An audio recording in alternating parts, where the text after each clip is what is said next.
Racism is a serious issue in the United States, sort of always has been. But the reality is you could find it in every corner of the world against all people. Despite decades of progress towards equality in the United States, it's still part of life here. Like I said, the same thing can be said for every single country on the planet where humans are walking around. Just part of life. It's sort of like war in that sense. We've always had wars on this planet, and we always will. No matter how many people we hurt, no matter how much we hate it, we will always have people that are perfectly fine with war and racism. No state is immune from having an unfortunate history of racism. Obviously, some races have seen a lot more, and a lot of states have a lot more.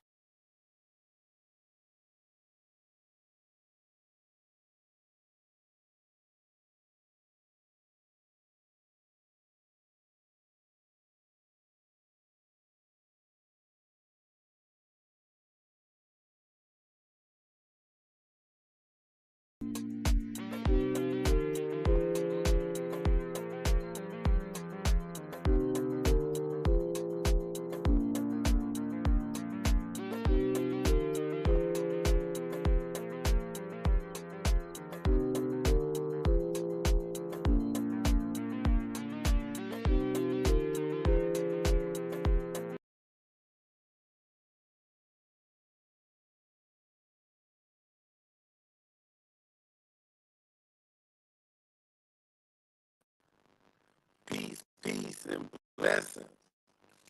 Another day, another hour. Henry, you got to go back and come back. Yeah.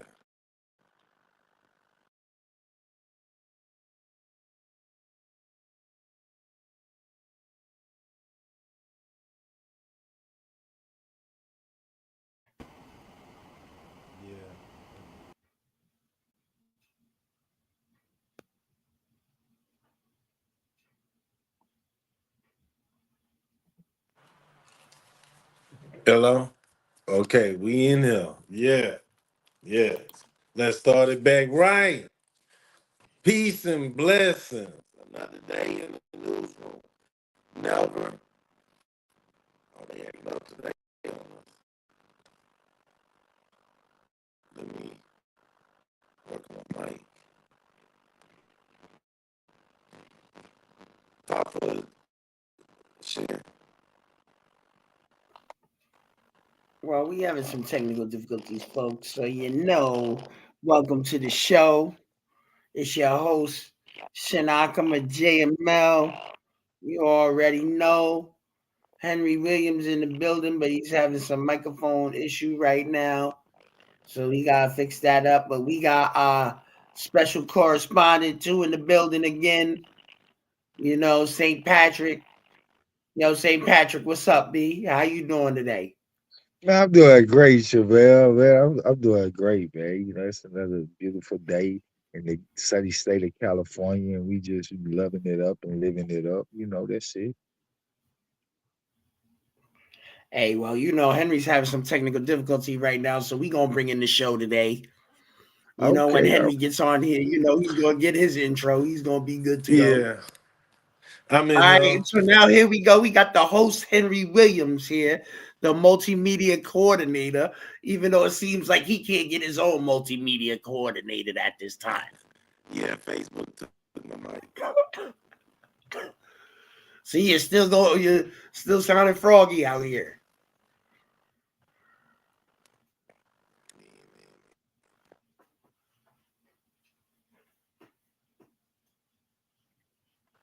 What about now? Yeah. Use the other mic.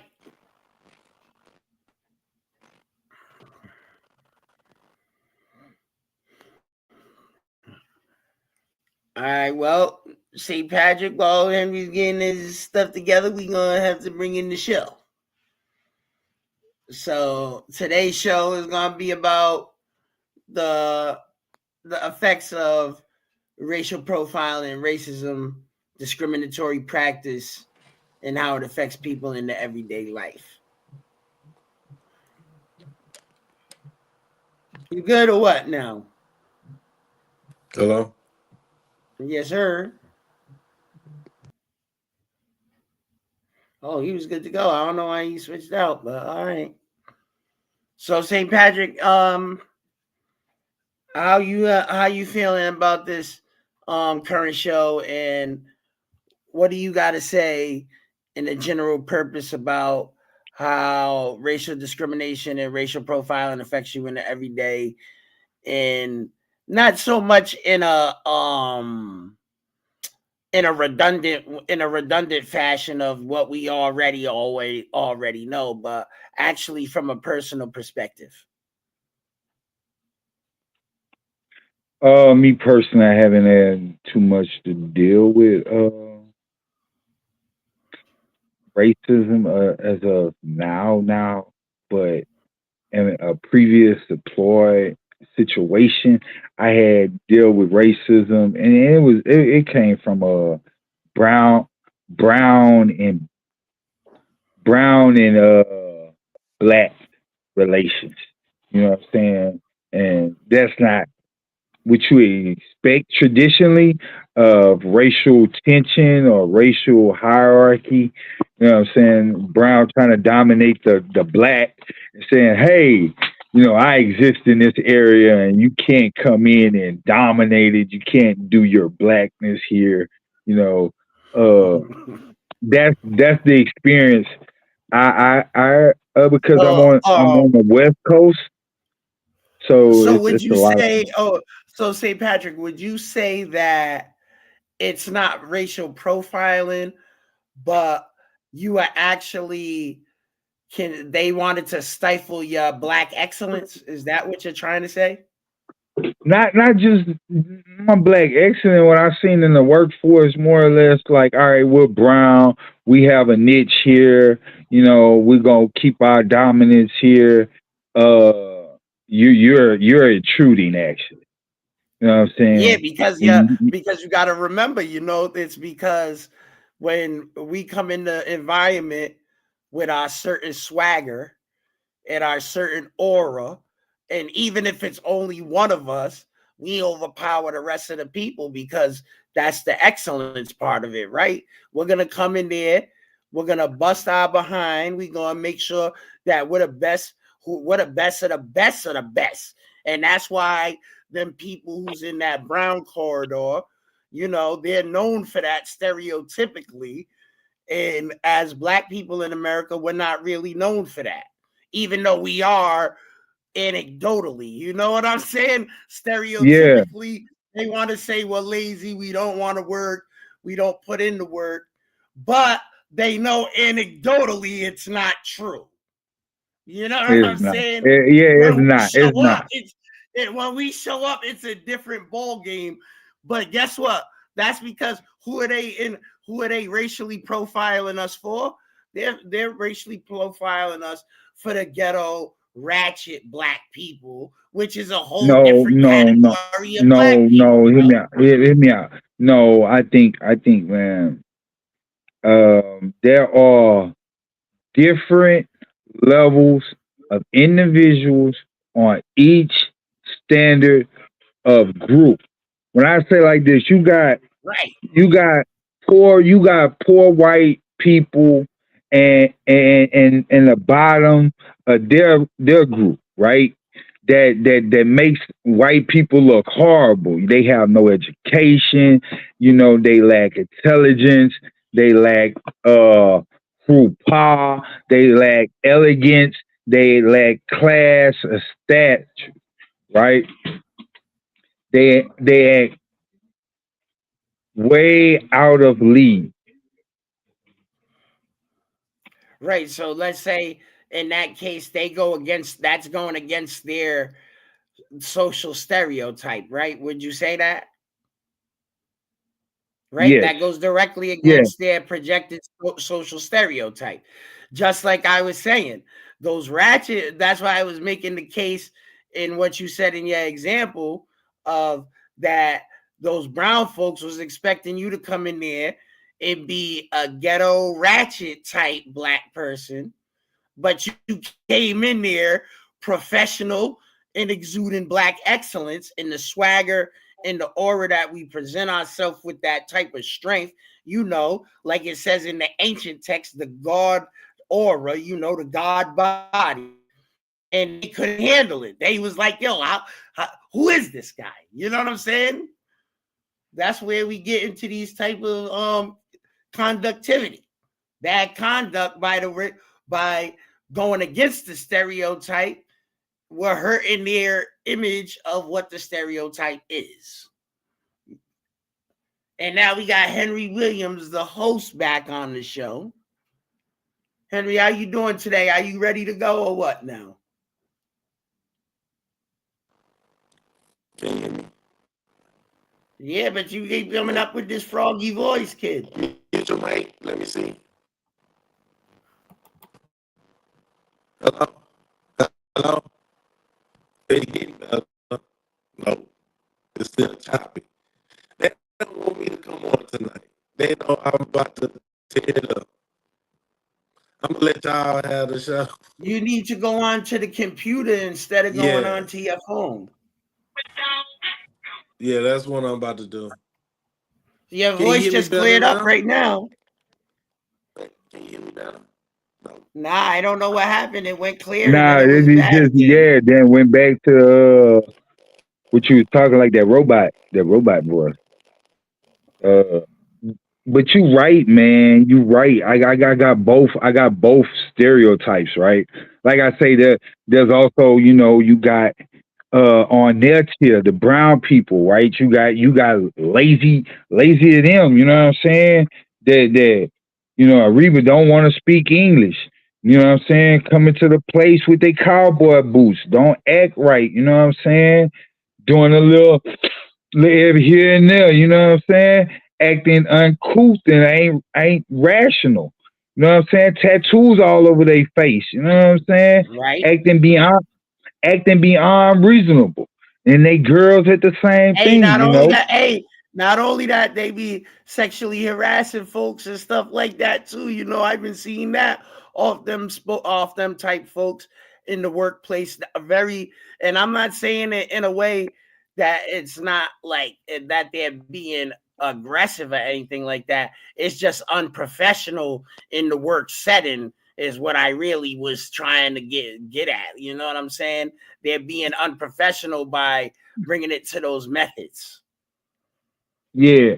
Now, you know, especially when you got you see it among older Latino women. You know what I'm saying? That also shocks you when you say, "Ooh, where is this coming from?" But then I understand sometimes, like your faith being Catholicism, being, you know what I'm saying, your Christ is that white pale face. You know what I'm saying? Caesar Borgia picture, and then you can't relate. That's really a black person, though. That's really a black person dying for your sins around the world. You can't relate Listen, to we that. don't even gotta You get know, into that because that's going into the programming, right? So we already know this is a realistic approach because I was just looking at the top 100 chart of the most influential people in the history of the world, and Christ was the number one. So he was the number one most influential person in the world in history.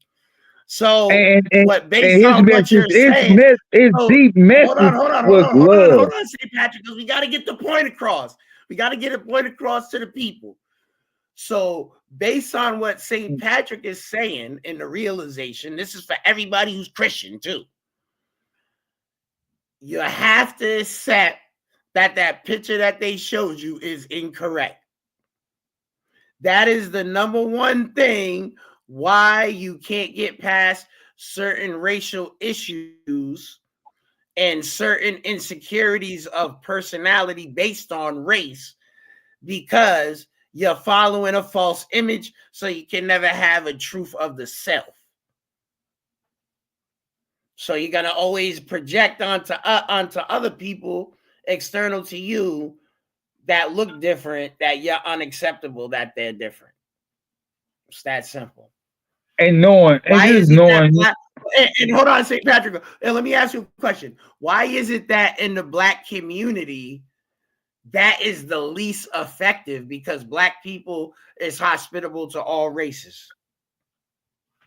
Okay, because most people understand, like, when we grow up, we have a mother, and some of our mothers are not. I'm not saying that they're bad, but in life expectancy, their relationship choices change, and you have a different sibling. Your sibling might come out brighter or darker than you, right? Depending on your parent or your lineage, depending on what parents you had, Or if you're like right? somebody like me, right? If you're somebody like me, where your parents split up, so now you got two different nuclear Household, families. yeah. And then my dad, he married a Latina woman and they got kids. So that's Latin. So now there's Latino people in my bloodlines, right? On that Yeah. side of my family. And my mom, she married an Arab from Egypt. So now that's a whole different type of Wow. bloodline on my Wow. mom's side of the family. See what I'm saying? Yeah. So you gotta, and that's why it's difficult in this society to have people going off of these racial plugs because you see me with my brother, you might not even believe that's my brother. Yeah, even what I'm saying, for my situation, I have a mixed kid as well, and my kid is half Caucasian and half African American or Native American, and we sit back and you look at him off the dump, you would know, all right, he's different, but what racial group he belongs to, right? Because when he was out here, all the Spanish people were like, "Hola, hola, hola," and he was like, "Huh, huh, huh, huh," and that was weird. Uh, Now, but hey, listen, now it's not weird, it's typical. I'm gonna tell you why yeah, it's typical, right? I'm gonna tell you why it's typical because I'm a quarter white, right? And I'm a quarter yeah, Cape Verdean. And then I'm uh, half indigenous American, right? yeah. So when I was in New York City, right? When I was living in New York City, up in the Bronx, they Oh, the swore Puerto I was Rican tattoo Dominican. was Puerto Rican. They swore Oh, I was Dominican, bro. are you Everybody was Dominican? coming up to me, talking to me in Spanish off the rip, and then I'll say Yeah, something to them, and then it's the first thing they'll say? Oh, it's a negro. yeah, yeah, Oh, it's a yeah, yeah. negro. Mike check. So you know I'm what it in is, here. bro.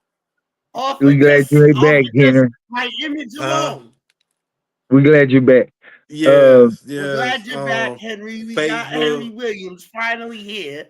Yeah, Facebook stole Saved the my best for microphone last. and didn't want to give it Fashionably back. late to the party. Yeah.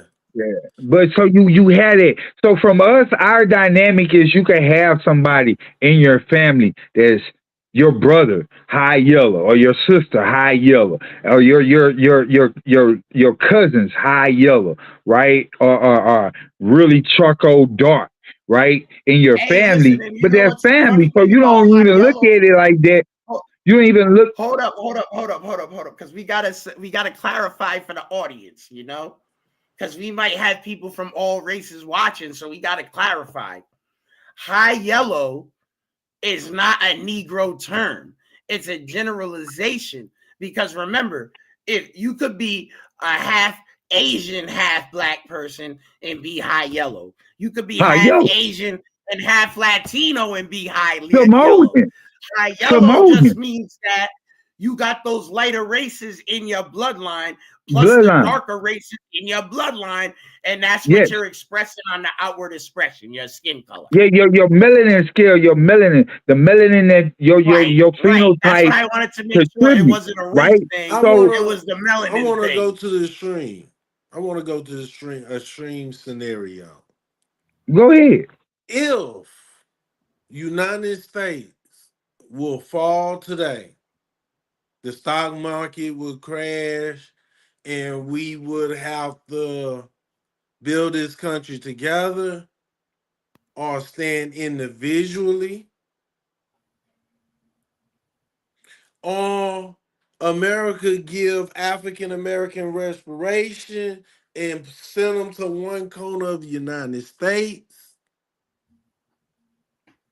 Would do y'all see conflict between, so when African American, we're gonna use the term African American is separated from all race and put in a coma. They could look at, some of them could say, hey, I got a white wife, I want to bring her along. Some people say, I got a Hispanic wife, I want to bring her along. And some people might be like Dr. Umar, you got to leave that snow bunny over there and be all black. Well, guess what? If it's still in America, it's not possible, because that's two things. And number one, first and foremost, it's anti-American, anti-patriotic. Number one, first and foremost. And number two, the inclusion of those folks would not be a segregation in itself, in its entirety. Like me and St. Patrick was just talking about, how we have amalgamated families, and other people out here in the United States got amalgamated families. The purpose of the United States as one country is we have all these XYZ races that live amongst each other in such a harmony, even if it's not always perfect, to the effect that we know when to cooperate, and we know when to initiate, and we know when to shut shit down, and we'll bust your ass. Let somebody bomb New York or bomb LA, and you're going to find out how quick every race of Americans is going to bust your fucking ass in your country. We're going to come hit you harder than you ever been hit. And it was already acknowledged by Vladimir Putin himself 6 months ago. You don't want the American people united, unified, and coming as a unified front, because in the face of the world, they're undefeatable. When we're in that mentality, we're undefeatable. So how do you, because you got to think about it. Because you got to think about it. How are other individuals, think about it. Hold on, we got to think about it with the mathematical ratio, right? How do other single races defeat a team of every race? Hey, all right. Can I be the devil's advocate Of course. to your thought process and believing that America is so exceptional? America is, yes, I love America. I love the amalgamation of all the groups working together. That's Babylon, right? That's the old concept of Babylon before we decided, all right, we're going to break up and go into mini nations, right? Mostly all the nations come here anyway, right? Now you know what I'm saying? Anyway, all the nations come here from all over the places. Bam, you got Nigerians, you got Bangladeshians, you got Indians, you got Tamils, you got Bengalis, nigga, you got South Africans, you got Germans, you got British, you got Latin America, you got people all throughout the diaspora of Africa, right? From all different countries, right? From all which kind. We all work together, especially in the military. But the upper brass of the military has always been echelonic. You know what I'm saying? Full off Caucasian, right? The echelons of the CEOs of American corporations, the large majority of them, shareholders, you know what I'm saying, and stock representatives has been Caucasians, right? Specifically, and I only been not, they also been small hats as well. So listen to me. They have always. You gotta also accept the populace is not like that though. All right. See. This is what I always seen. Right? They play us against each other in the voting blocks. Right? They play us against each other when it comes to city politics, city which comes if they don't get us with city which comes they plant gangs in our neighborhoods to divide us killers among ethnic lines and tensions, right? So they do certain stuff to divide us here so we can't click up and unite as a whole, right? For the good of us all to make America better for everybody that comes here, right? Because America could be better, right? But when it's, oh, let us go jump up on another group that we appeared that might have attacked us or might have hurt us, you know what I'm saying, or hurt a group of us, we gun ho because we're this evil, we're this evil bad guy that don't mind using a gun or a stick to rule over others in superiority and white superiority, right? With a footnote to the first line to white superiority, right? Yeah, but And we're hold on. cool with that. Let me get Henry into this conversation, right? Because Henry is going to be able to show what you're saying is not racial. Now, Henry, he said that it's white supremacy. Now, Henry, in our previous show, what did we define the term white supremacy as? It's not a race, it's a what? Calf. A calf It's system. a caste, right? It's a caste. Meaning that anybody who's in that white position, it can be who you're talking about in this pose right now, St. Patrick. Yeah, and it don't matter. It don't matter what. Don't matter what group you come from. Because it technically means they could be from any race. Like for example, hold on, because I'm gonna give an example. I'm gonna give a prime example of how the Latinos been doing it, right? I noticed that in Rhode Island and a couple of other states around New England, the Latinos franchising the Burger Kings and not hiring Americans, period. Not blacks and not white Americans. Yeah. Not Caucasian Americans. Only hiring Latinos at Burger King. I don't know. And a lot of people nationwide, if you're feeling me, when next time you go to Burger King, pay attention to what I'm saying. And understand what I'm saying. That has nothing to do with actual race. It has to do with the caste system. That's part of the caste system. But they're using a racial element to it, right? But it's the caste system. Because what are they doing? They're preventing economic growth in that section for the other people of different races, which is a discriminatory practice, which is what we're bringing out on this show.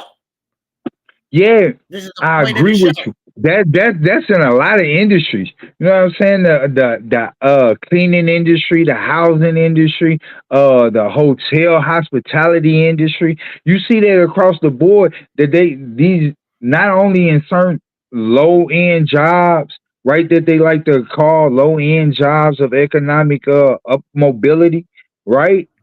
That people are saying it. Now, me, I'm an advocate of do your own, do for self, try to get up off your bootstrap and work for yourself. But when you have opportunities out there for your children or other people that are not able to do for themselves, to get an opportunity to work, to start off and get that experience of working for others and having that opportunity to get some money to come into their home. You know what I'm saying? It hurts. You know what I'm saying? Economically. See, so you're shaping an economic future for a group of people. For another racial angle, right? Because so that way it don't look like we're picking on Latinos, right? So we know that a good majority in the medical field of the registered nurses are Black women because they have the highest degree counts of any race and gender in the country, right? You know what I'm talking about? So they monopolize those more higher position, high medical careers. You know what I mean? Medical assistant, registered nurse, nursing assistants, in-home health aid, in-home health cares, right? So we know that that's monopolized by those certain degrees. Then just like we could say, based off of caucasity, We could say that in the corporate jobs, in the skyscrapers, in the business sector and stuff like that, that these Caucasian people more monopolize those job positions and gatekeep those job positions from other races as well. You know what I'm saying? Like, where we need to stop doing this in general. Because remember, in this show, we're trying to bring up the problem. We got to bring the solution for the problems, and Yeah, it's as to well. hire Yeah. people, and it's to go back to being a pure meritocracy where you get hired based on your merit, not based on your characteristics physically of who you are. Yeah. If you're qualified for the job, it shouldn't matter what's your caste or your race. If you're more qualified than everybody else, then you need to get that position. That's the So Yeah. I meritocracy. I wanna also say this. While we try to solve this issue, we gotta also understand the deeper thought of the issue. Like, what the thought of African American towards what we face, the American experience. I'm gonna give an example. Born to melanated parents, the outlook was to keep that bloodline going. It's it's self-hatred because we hear it among our peers, among our women. Oh, you dating this white guy? Ugh. Are you dating this white woman or this foreigner? Ugh. So it's a pattern of love black, stay black. And it's the mind frame that all white people have a part of the slave trade. Not in everybody thought, but the consensus of it. And police is out to get me because of my skin tone. It's subconscious, ingrained. Mothers ingraining it into their children about going out towards the police. But in that backdrop is that race card. It's the thought, See, the this is mind where we frame. gotta apply. Wait, let me finish. The, Let me finish this part. It go and also towards immigrants. I'm seeing on TikTok African Americans having arguments with melanated people from Latin America and the islands and Africans. It's anger towards all white people for slavery. It's uh disregard for immigrants because some black people out there are melanated people saying that when we was doing protests, where was the Latinos? When we was doing the protests, where was these immigrants? And it's also a thought in some people's mind that these immigrants is coming here to America, taking all the jobs, taking all the money, and not helping this country as to the point like, hey, we are African American or foundational Black America. We built this country. We stuck here, don't have no place to run to. You immigrants come here and you call us lazy. You say we don't want to do that. But that is in every society that they're gonna have some people who don't want to achieve in life, but these consensus and these notions is is running rapid in people's mind and thought, especially since Donald Trump was reelected and ICE been shipping people left and right. Well, now I was going to say, Henry, it comes down to one thing that a lot of people in America is not willing to accept, and it comes down to a psychological profile that they're not willing to accept. And it's simple. It's lack of personal accountability for the choices of the individual made, because no group is greater than the strength of its individuals. So true, says so well. I spoken so well. Um, it's so true. I could double down on it in so many vowels. That's why I say, man, it's kind of hard. It's really hard in America to codify why we as human beings choose to gang up on each other when we get to see the many diversities that we get to experience, the different ethnicities, the cultures, the the things that we get to experience in America that no other race, no other groups ever experience or which come. If you're in Russia, you're Russian, right? There ain't too many other ethnicities other than the different many sub subgroups of Russians. You know what I'm saying? That they have the many ethnicities inside of Russia, but they ethnically Russian. You know what I'm saying? Same thing And hold on, Chinese. hold on, hold on, hold on, hold on. Or Let's or expand on that. broadly. Let's expand on that. Let's expand on that because that's a good point you just made. So, in the understanding of what I said earlier about everybody being American and that's unpatriotic, right? To be segregated is unpatriotic. That's Yeah. completely unpatriotic. But So everybody want to now, weigh their own hold flag on. tip. Let me hold on, St. Patrick, because I gotta get you with. I gotta hit you with this one, right? So we gotta make it make sense. How could you be pro-black 100%, right? You yourself, and we're talking hypothetically. We're not saying anybody on the panel. We're talking about a hypothetical person in the society of America. How could you be 100% of any race, be racist against another race, but your grandchildren are mixed with those races? Woo! Come on, bro. So let me break it down in an actual detail.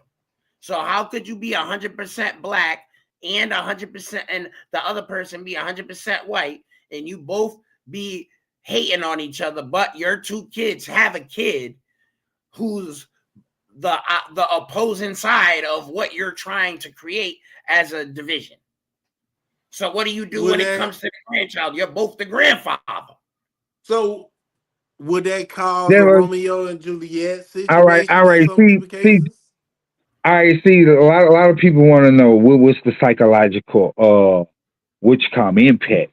We have experienced the psychological impact in America and studies. What happens when you're mixed along the color line? You got two opportunities, right? Either you pass for Caucasian and nobody asks you a question about your ethnicity and your origins because you're the fourth generation or third generation removed, or you don't pass and you fall in that curly eye, big nose, big lip category, and you're categorized as a brother, just a high yellow brother, right? Then you're accepted inside the African community for being the most blackest brother ever because you are, and you emulate that in all your walks and your standard that you're the brother, right? The ignorant, stupid, retarded brother. You know what I'm saying? Romeo who sleeps with all the women but don't have no real baby mama, no wife, that brother, right? The stereotype of a brother, right? Because you want to be the best brother that you can so nobody could question your legitimacy of brotherhood, right? You that type of brother. Or you feel me? You don't fit in at all. You don't know where you fit in. No group accepts you because they don't know your allegiance or your aligning meant to their causes.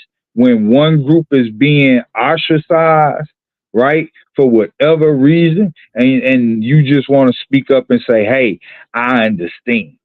Right, so you got that, man. You got that. Oh, Yeah, but hold on, St. Patrick. Hold on, because I'm you not forgetting like one Tiger key Woods group. say, I'm not white. I'm not black. I'm not Asian, right? I'm in between. So what group you want me to fit in? I don't fit in. Neither Yeah, group so actually accepts me, right? So hold what do on, you hold fit on, hold in? on, hold on, St. Patrick. Hold on. Because you're forgetting the other group. You're forgetting the fourth key group.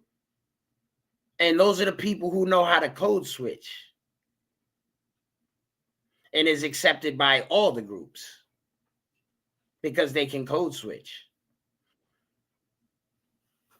Those are very rare people. I know, like They you're talking about like myself. they're very rare I people. can go around anybody. I can go around anybody's culture. It doesn't matter what culture it is. And I'm going to be able to be assimilated into those people's culture based off of three principles I always carry. That's chivalry, etiquette, and respect.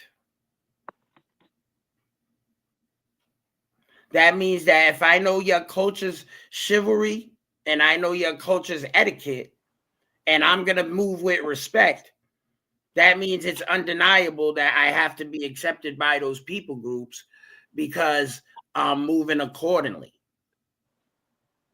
You I don't can't, think like you'll you be said, accepted. you Me can't personally, be I from, still don't say hold on, you'll be let me accepted by say the this. Aryans. The Aryans is not going to accept you. You're too Yeah, but darker see, for but their that's group. but now but you see, but hold on. Now you crossed the border because now you went from cultural identity to ideology, which ideology has nothing to do with that type of cultural or ethnic exchange. It's a mentality, which means that's think as an individual. Yeah, and that's what we dealing with a lot. As to the point of this, I'm gonna use. I like to use a lot of examples. We can see that in the melanated or the African American, the foundational Black American community, Black, Negro, whatever you want to call it, in that community or that biozone, they will be more accepted. We people who got this brown skin, we is more accepted. We accept more culture, more people than the people who descended from Europeans do. As to the point, a woman could talk down about the LGBT community and have a child that join that community and they start accepting it.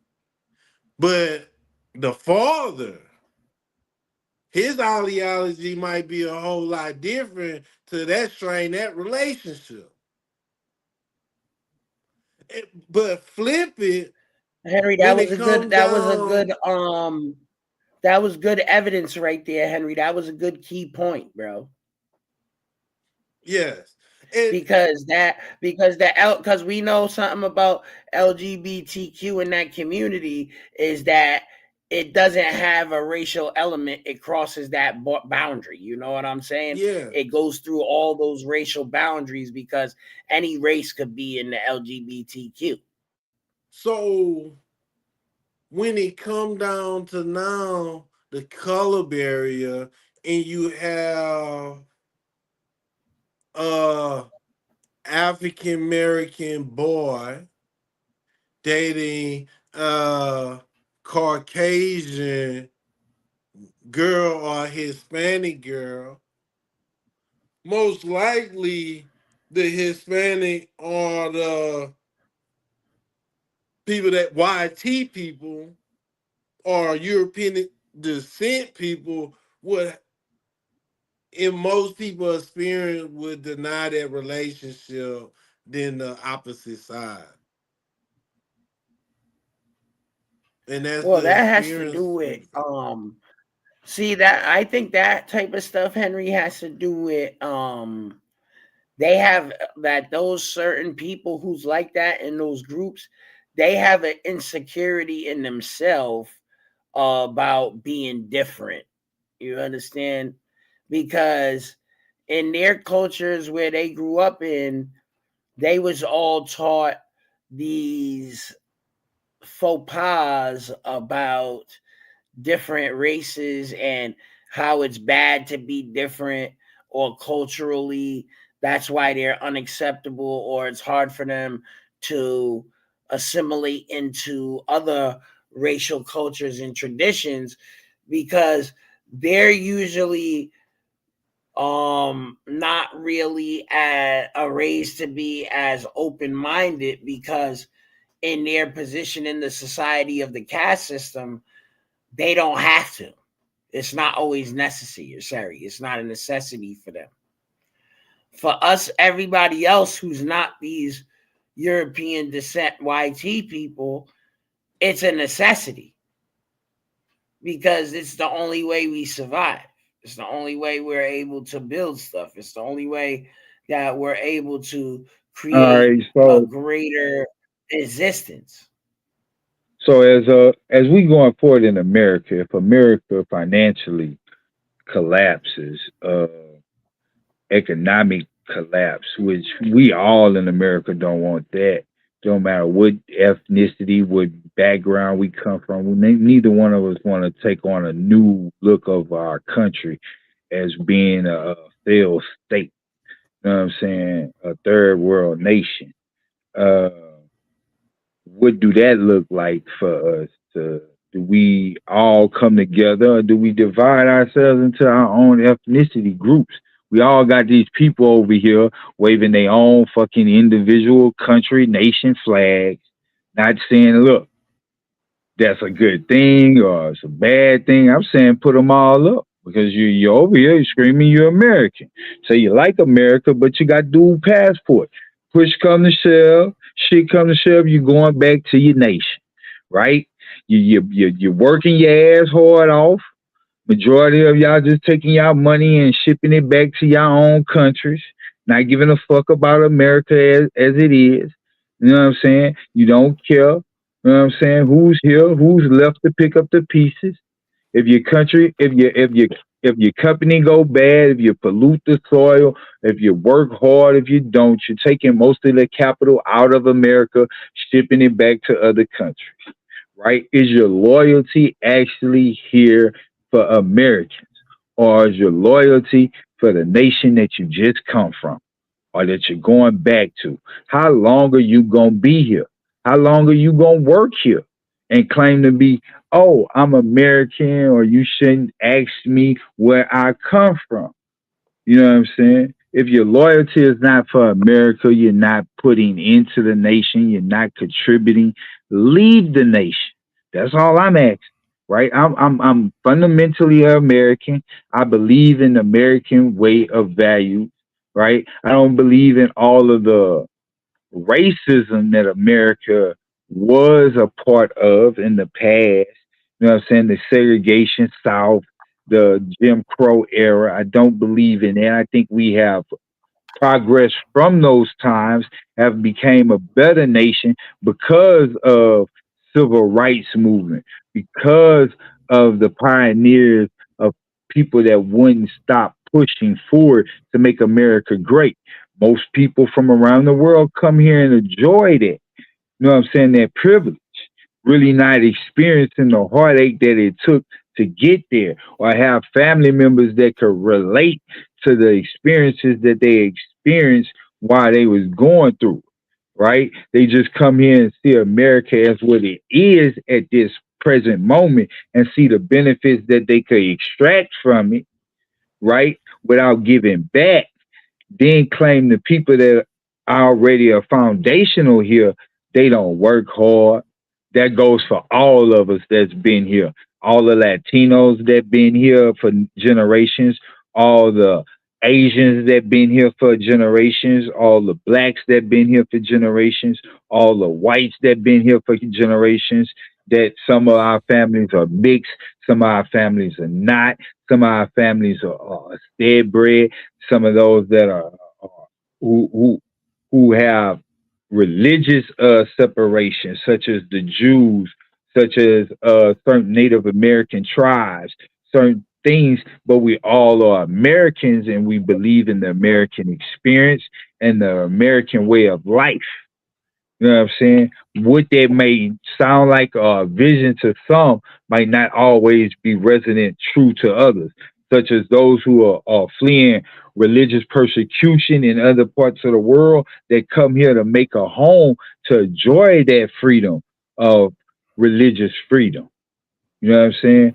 To those who are being erased for ethnicity purpose, such as their skin complexion or their sexual orientation. You know what I'm saying? Those things that they come here looking to participate in the American way of life and that freedom, and really find out that, hey, it's not all that cracked up it sounds to be, right? We need to make America even greater than that it is, and freedoms and the enduring power of America if things go south. We need to come together, just like if it was a hurricane or a 9/11. Instead of us having somebody to destroy, but that we have something to build. You know what I'm saying? To make America more steadfast, make America more economically stern, that everybody could share in the prosperousness of the soil of America. You know what Yeah. I'm saying? So That we have food to feed everyone if things economically is not viable. You know what I'm saying? yes, I want to play this real quick. Y'all can stop me at any moment to pause the video. So I just want to start it off. If you look at the numbers, certain black immigrant groups, Nigerians, those from Ghana, a lot of Caribbean professionals, they're doing really well here in America, really well. Education levels are high, household incomes are strong, business ownership is solid. So the real question is, why does this make some people feel uncomfortable? Because from where I'm sitting, most immigrants are just focused on building. They don't want to spat. They don't want to get into online wars, and they don't want a versus between FBA and immigrants. They're just focused on building. And the loudest tension I see is online. Now let's look at some data. As far as Nigerians, around 60 to 65% of Nigerians hold at least a bachelor's degree. The U.S. average is around 35%. Median household income for Nigerian-born households is at or above the U.S. median. Heavy concentration in healthcare, doctors, nurses, pharmacists, engineering, tech, academia, finance, and small business participation. A lot of them own, they have small businesses and making them work. Successful. So clearly something is working, at least in terms of structure. Urgency and, but in terms of structure, something is working for them. Now, as far as those from Ghana and other West African countries, They also have high college, attainment rates, but it varies a little bit. But it's not just Nigerians. Those from Ghana and other West African countries, they show similar patterns in education, work, and professional fields.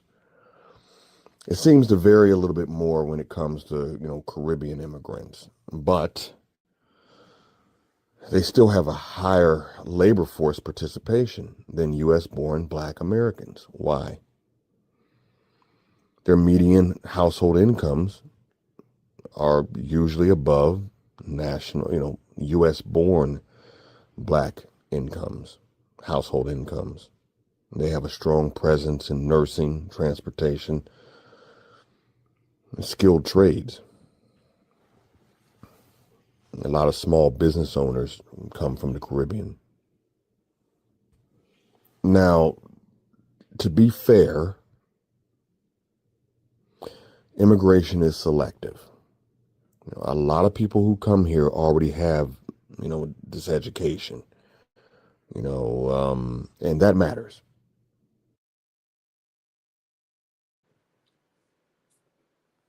Yeah, I want to say something real quick. Can it be possible that a lot of individuals, when they look at the African American community, when it come down to when an African American person succeed, they look at that situation as, hey, that's just that individual. And when they're like, hey, when they look at the downfall or whatever of the community, they're like, oh, that's the whole community. Is it up to individuals to take on the strife to uplift everybody who the same color them or have the same experience? Or as to the point of believing that, hey, just because you African American, your ancestor went through slavery, we the same. We gotta fight for the same because of the color of our skin and the shared history. What's your thoughts on that? Well, I agree with you. I think the last part, right? I really truly feel like each individual, you know what I'm saying? You have to, I have children that look like me. If I don't want you to judge my children that look like me, right, I have to uphold a higher standard of living and do the right thing, be the spokesman for my children. And if my children look like me, their children might look like them. So they need to do the same thing for their children and so forth. I speak for my whole community.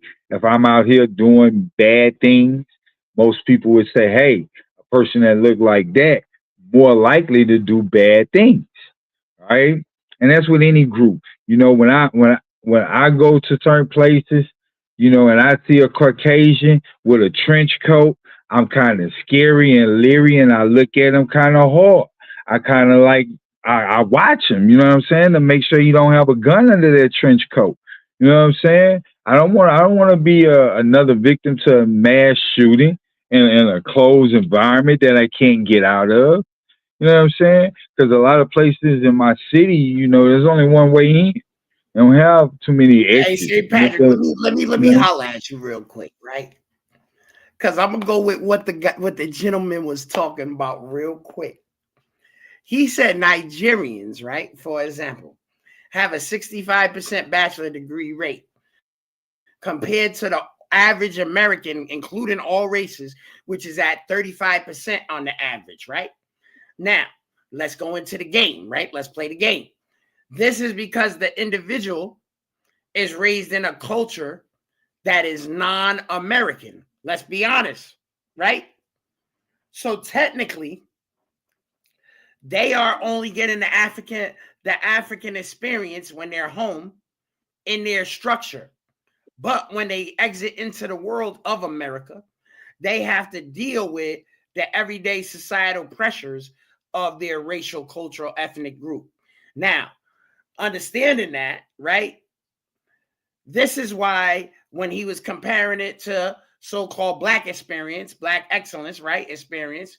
The reality is of this situation is that a lot of our kinfolk, a lot of our children, a lot of our elders chose the lifestyles of the rich and famous, the lifestyles of the gangster, the lifestyles of the fast life, fast money, never slows up, die young, because it's better than living slow and being old and getting all tore up for no reason, wasting your life working for another person to get rich, and you never see the reality or realization of the materialization of the American dream in the black community. Let's be honest out here, because we got to try to get it how we fit in, like a lot of our sayings in our culture tell us, you know what I'm saying? We got to get in where we fit in.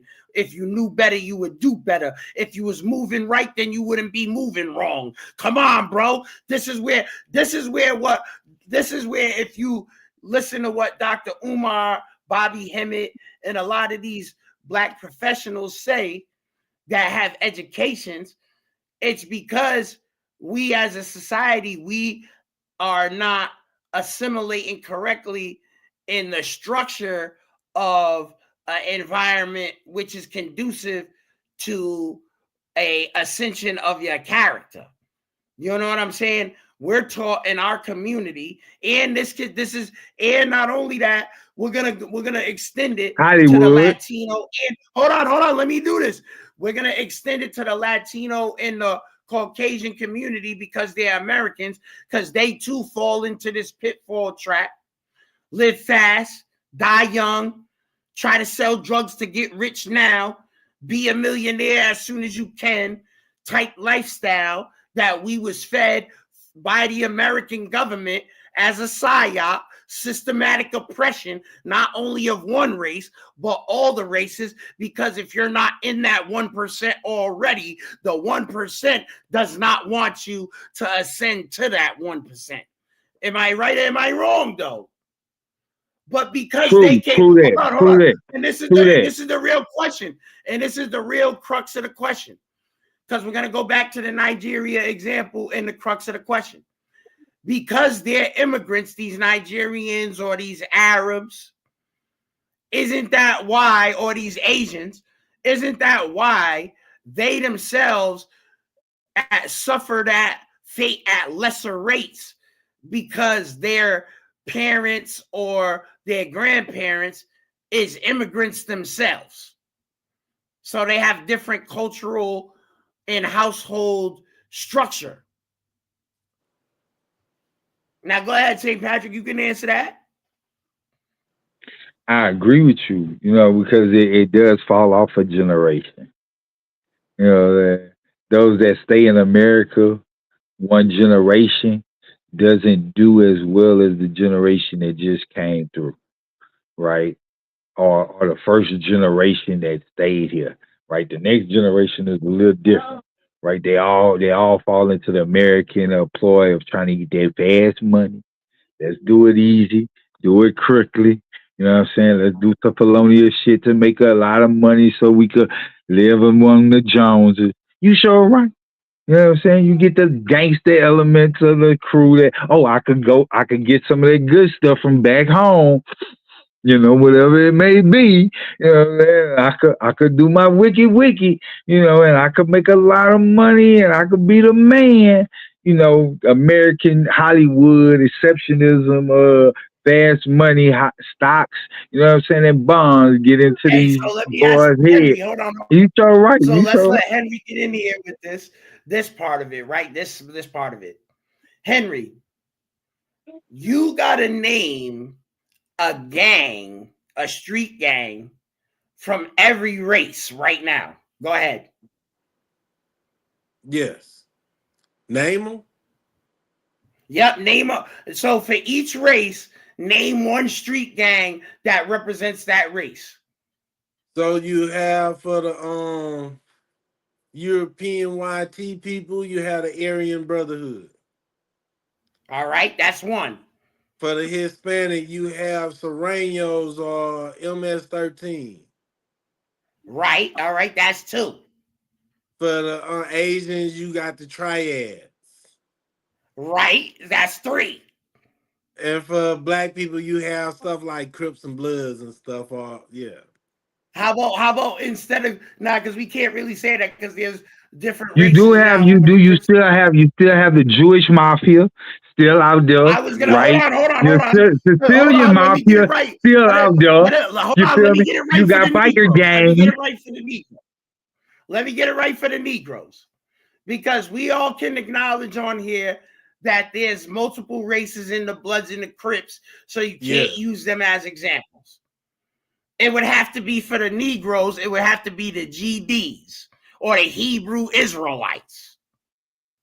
Or the Nation of Islam. I give it to the Hebrew Israelites because they got some white GDs, they got some Hispanic GDs. So I give it to the Hebrew Israelites.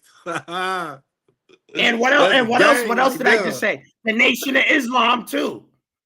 You don't see no other races in the Nation of Islam. Yes. That's not true. That's not true. It's rare. Let me It's clear rare. that. I'm not No, saying it's not. It's impossible, not but rare. rare. It's not rare. It's not rare. The founder, Farad W.D. Farad Muhammad, was a Caucasian mixed brother. He was black and white. He believed in the 1% rule, right? So you know what I'm saying? If you got one drop, you're a brother. So it doesn't matter. And then they got a lot of Latino brothers that are in the nation, right? A lot of Latinos. You know what I'm saying? That falls among the Nation of Islam, and they're growing. You feel me? So and a lot of Caribbean people too joining. So the Latin. So Henry, what about the Arabs?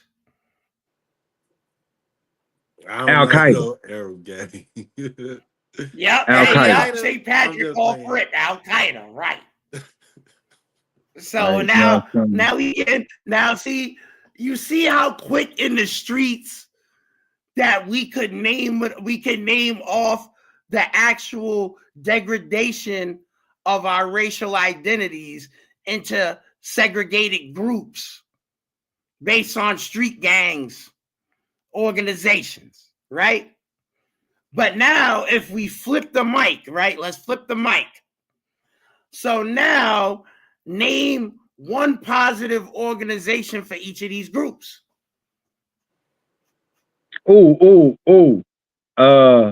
Humanity Without Borders, right? That's a multi which column started by Caucasians.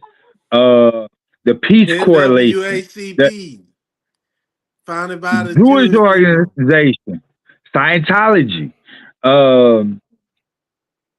Let me see. Don't forget NAACP. Yeah, I just said it. Yeah. Right. Yeah. What about Habitats for Humanity? I can't really see right. So see, for and you know what's myself. funny? Hold on. Let me say this because this is why it's important that we was naming off these organizations. You see how quick when it is in the positivity, it becomes multicultural. God bless you. The organizations in the positive angle are more quick to become multicultural than it is to be segregated. Yeah. That's important because it shows that as a society, we've already progressed and advanced in our logic and our to a multicultural society, but we allow the lower vibrational people who stuck in those precarious predicaments to dictate the greater projection of the American society. Because remember, we got the rap videos, we got the movies, like St. Patrick said, the Hollywood of it all. You know, the Hollywood part glorifies the low vibrational aspect, right? The Hollywood part is exonerating that. They're promoting that. Even the But law enforcement is promoting that. but The even government is promoting that. You but know what I'm even in saying? the darkness, the light live. Like through hip hop, other culture able to bloom out of it, like we see in Korea. Some people might be like, "Oh, they jacking the style, but not giving praise to African American." No, the Koreans knew that when the Koreans start first coming to this country, they couldn't go to Harvard. They went to Howard. The Not first, only that, what else too, the Henry? first, We wait, wait, know that. wait. We The know. Hold first, on, Henry. Let me say I'm something giving a too. history We lesson. I know gotta them make sure I Koreans get is the not dates showing right. up at the black clubs. Hold up. The first seven Koreans who came to America to go to college, they ran away. The ambassador in Washington for Korea asked Howard University, can they go to that college? And out of the seven, a few of them, they recorded some music. And that music is still saved today in the Library of Congress. It's a group out of Korea. It called BT something. I'm BYD or something like that. I'm sorry if I got it wrong. A Korean group. They bringing that history alive. Coaches all over the world go good when we have an understanding of each other culture, each other feelings. So Henry, listen, right? Like I was saying, because I'm going off of what you said about how it was blooming, how it bloomed, right? First and foremost, they don't never got to pay homage when it comes to hip hop to black people because the style itself speaks for itself. So we are that culture, right? So we don't need to be identified directly because the culture itself is our identity. It's our identity. They're the ones who are emulating the identity. But and this is hold on. This is where it comes into play where we don't have to take credit because it is their cultural spin on our self-expression, our ability to express ourselves in these manners, right? Disagree on So that No. one. All those right, look, check Koreans this who out. got their own hip I, hop. Hold on, let, let me finish what I'm saying. So those hip hop groups that's Korean, they're Korean hip hop groups. So we know hip hop itself is a black culture in the essence. But the Koreans just put their cultural spin on that version of self-expression, right? Because we all agree that hip hop culture is a version of self-expression. It's self-expression in its most purest form. all right, Because anybody can do it. No, hear me out. I don't think it's self expression. I think it self when you take a culture and you do something that the other culture do and you emulate it, that's not giving homage to say, oh, we're emulating a different culture. Right? Or you say, oh, we made it our own style, so it's ours now, so you don't have nothing to say about it, right? We don't owe you anything to say that you influenced what we done. We did our own thing, right? Uh, we don't give you homage or pay attention to your rap or none of your stuff. Yeah, you might have been the first that done it, but we do it better, right? So that's where that comes in there, where you saying, hey, Y'all just imitators. You know what I'm saying? Y'all ain't doing nothing new. You're not creating. You ain't adding no style to it. Cause you call it K-pop when it's only hip hop. You know what I mean? You don't want to be in that genre with the Mariah Careys. You know what I'm saying? The Janet Jacksons. You know what I'm saying? The Michael Jackson. You don't want to be in hip Hey, hop. this is You hold on, don't hold on, want to hold on, because be this goes you back. so you really don't want to compete with the originators and see if your Right. style Hold on, hold on, hold on, come hold up on, hold to on, hold on. par. Because let's bring it full circle, St. Patrick. Let's bring it full circle. Let's bring it full circle. Because it goes back to what you was talking about in your earlier anecdote of yourself with when you came up into that job. They didn't want them folks that didn't look like you. They wasn't from your background ethnically. They didn't want to have to compete with you. The true black excellence. They didn't want to compete with that. Because remember, that's a self-realization on their behalf and their own insecurity. It has nothing to do with us as being who we are. It has everything to do with them. That's why they had to call their version K-pop. Why? Because when it comes to comparing themselves to hip-hop, they could never be that.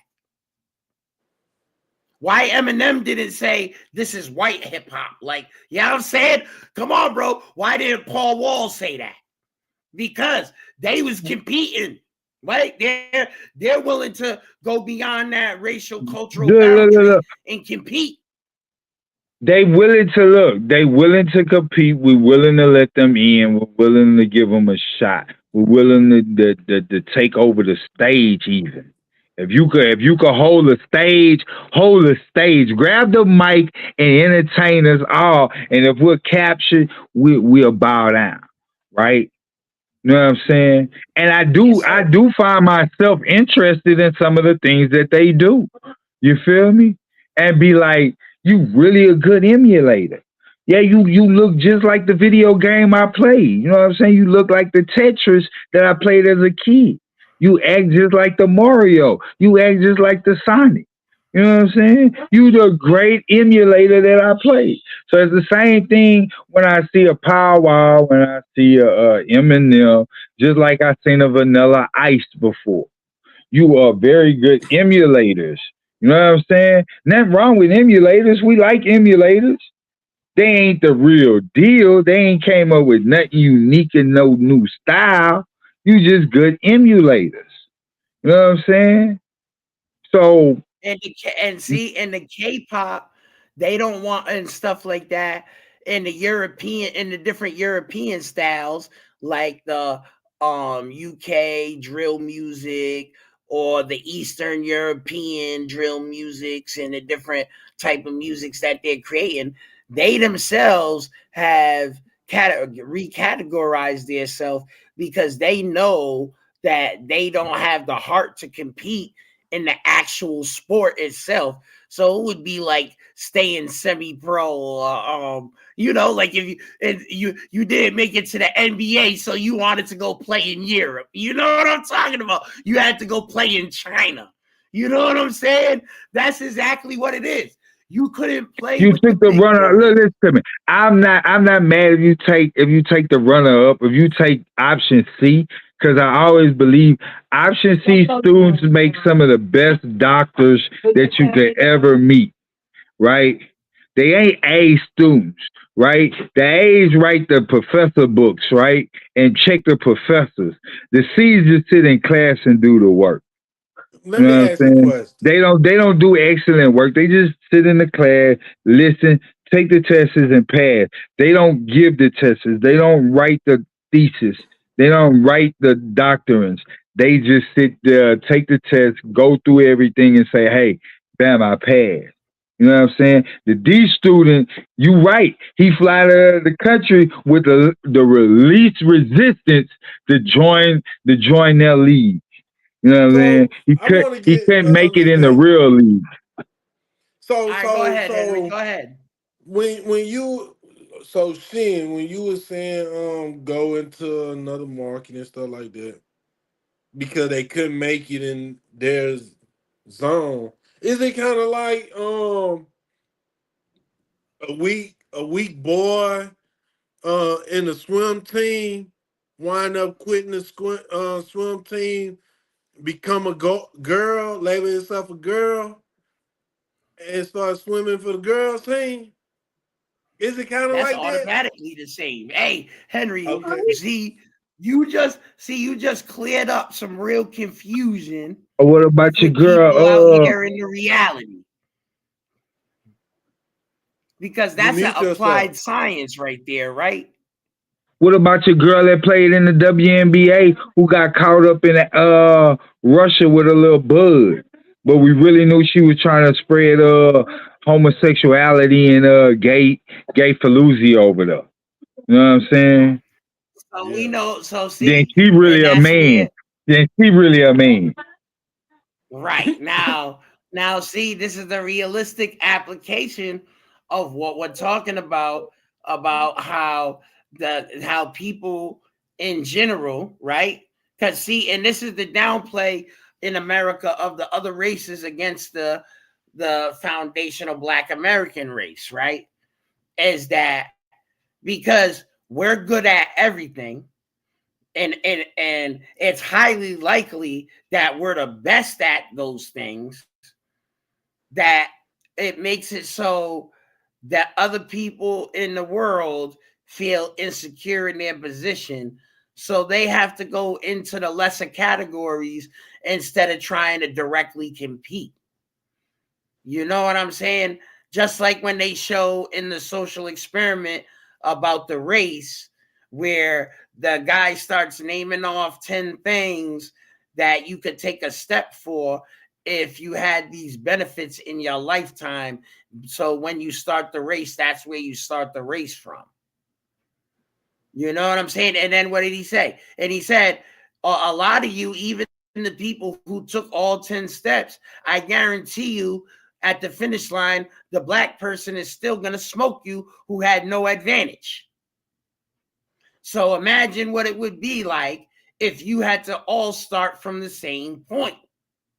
So they know they can't win from the same point.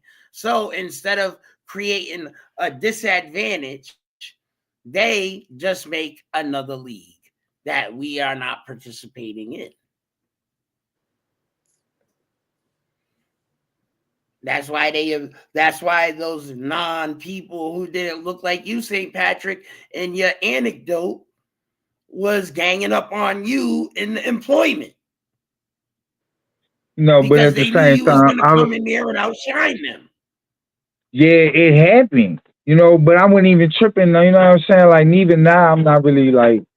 I'm trying to do my own thing, start my own little cleaning company off myself.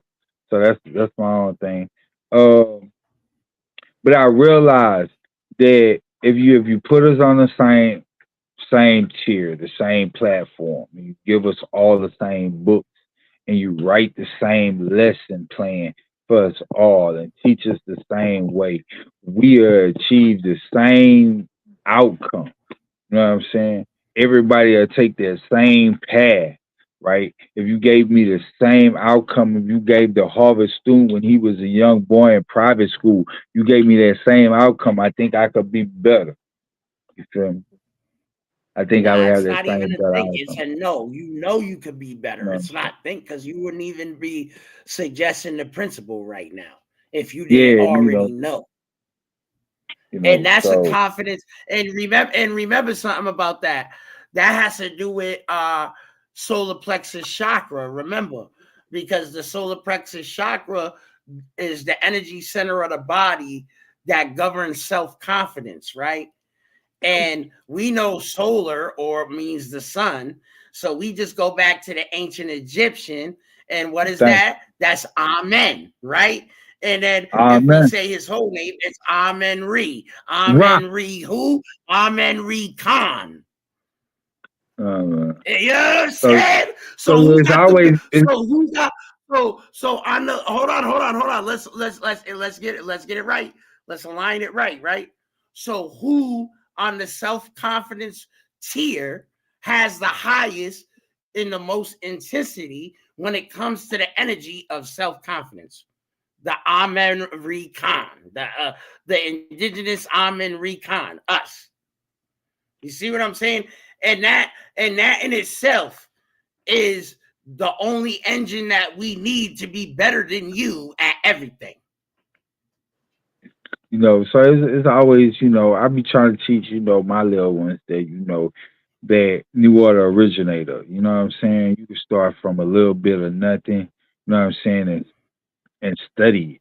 You know what I'm saying? Like I remember I was listening to this sister. She was recapping songs in the 1970s. I think it's 1978. The song is "Go Fly, Robin Fly." That is the only words to the song. You can look it up. It was the number one song in 1988, right? 1978, right? 1978. My bad. Fly, Robin, Fly. Just those three words. The song hit platinum, right? And it was the number one song of that year, right? And with three words, if you could just imagine now, could you make three words pop like that? Yes, you can. You could re-emulate that same iconic song in a different way. You know what I'm saying? Different words, different mannerisms, and make it pop, make it iconic, right? Make your own song. Maybe it's just a one hit wonder because that group is no longer around. You don't hear about them. You know what I'm saying? Nobody even knows. And that was the whole thing. It was one hit wonders.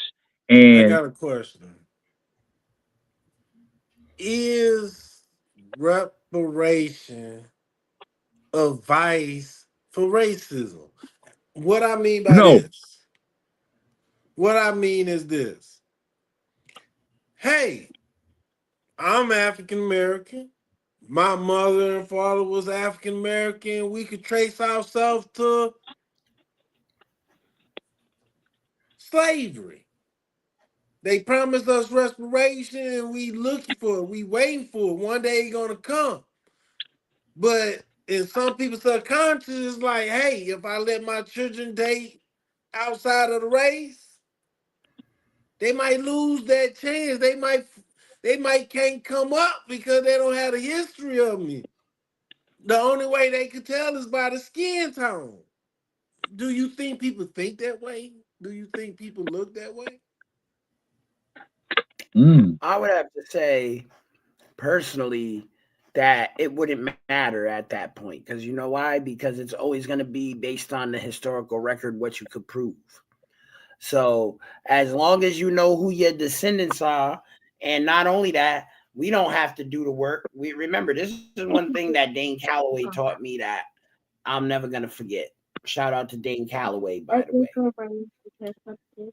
The United States government keeps detailed records of everybody born in this country. Therefore, what you said, Henry, is irrelevant. Because when you go in there with your birth certificate and your social security card to go claim the reparation, it doesn't matter if you're amalgamated descendant, because as long as you can prove the descent, you will get a check. Yes, that's true, but is the thought there? Is it not just me coming up with it? Because I think of 360 degree of everything. Is it just It's me irrelevant, thinking this, Henry, but or is it a it's number of only some people? relevant in a sense. Hold on, Henry, because I'm going to answer the question right here with this. It's only relevant to the caste system, bro. It's not relevant, and the reason why it's irrelevant is because the historical record trumps the caste system, and it trumps the cultural impact of the caste system based on the fact that hard records cannot be disproven. So if your great granddaddy in 1845 was in slavery, and today you are a quarter black, a quarter Caucasian, a quarter Latino, and a quarter Asian, as long as you can prove that descent, the paperwork and the trumps all of the extra shit of your genetic makeup. Your paperwork is what's going to So trump. you say And 1%, hold on, because I'm going 1%. to bring the evidence right now. I'm bringing the evidence for what I say. I'm bringing the legal evidence for what I say right now. Because in the Constitution, you're guaranteed 3 things: your property, your paperwork, and your person. Those are the 3 things. You're guaranteed under the Constitution that everybody needs in America to operate. Am I right or am I wrong? Both Henry and St. Patrick, do you not both have a birth certificate? Yes, paperwork. Do you not have a social security card? Yes, paperwork. So therefore, those paperworks are connected to your ascendant's paperwork. Just like we can go Let's to stop all there. the Let's records. stop there. Hold on. Let's stop there. My daddy got his Social Security, right? When I think he was like 13 years old. That's when the Social Security issues started being issued. When he was like 13, right? That was after World War II, the Great My father was born Depression. 1921. So when you talk about Social Security, it don't go that far back. It don't trace your lineage back that far. Yeah, Only into the not that. 1930s. Yeah, hold on. Not my birth certificate, right? My birth I was gonna say certificate, you're right? right, but you're also Hey, wrong hold because up, Jamal. Hold up. Let them finish with the birth certificate. What you were saying about the birth certificate? All right, now when you think about birth certificate, right? On my birth certificate they say black, right? On my daddy birth certificate they say Negro. On my grandmother birth certificate they don't have one. There's no birth certificate, right? Because she was born to enslaved people and they didn't document her. She has a cattle stamp. When you say what that is, cattle registration by the USDA. She has a cattle registration. She has a farm certificate, born birth of a registered animal. Okay, so now we have even to though hold on. Now let me speak. so Now let me even though speak she's on a that. Native American, right? She was born into cattle slavery, right? By the French definition of it. When they gave over the slaves or their territory, the French territory, to America, and Louisiana Purchase, they inherited substitute slaves state by the state automatically had slaves, right? Working plantations and they would lease them out and so forth. And some of these slaves was indigenous people, you know what I'm saying? The Sioux, the Arawak, the Wichita, which my family is a part of. You know what I'm saying? Seminoles, different tribes that the state captured in the American Indian Wars, and they had them, which call them, they also ceded territories, right, to certain Indian Which tribes is that they, also us right, to this day. Which is also us yeah. to this day. So when you talk about birth certificate or whatever, it goes from a birth certificate in my daddy era, right, and my era, to cattle stamps in my grandmother era, right? She don't have a birth certificate. She was registered as cattle. All right, so have Livestock. this understanding. Hold on. Let me go into this, right? Because this is important. Because what you brought up. Because what before it was birth certificates, right? It was the CQVE Trust, the Act of 1666 in Europe, right? Where they had made it so it's illegal for you to be born into the world without an identifying record. So, therefore, even if you was enslaved, remember, because we're talking about 1666.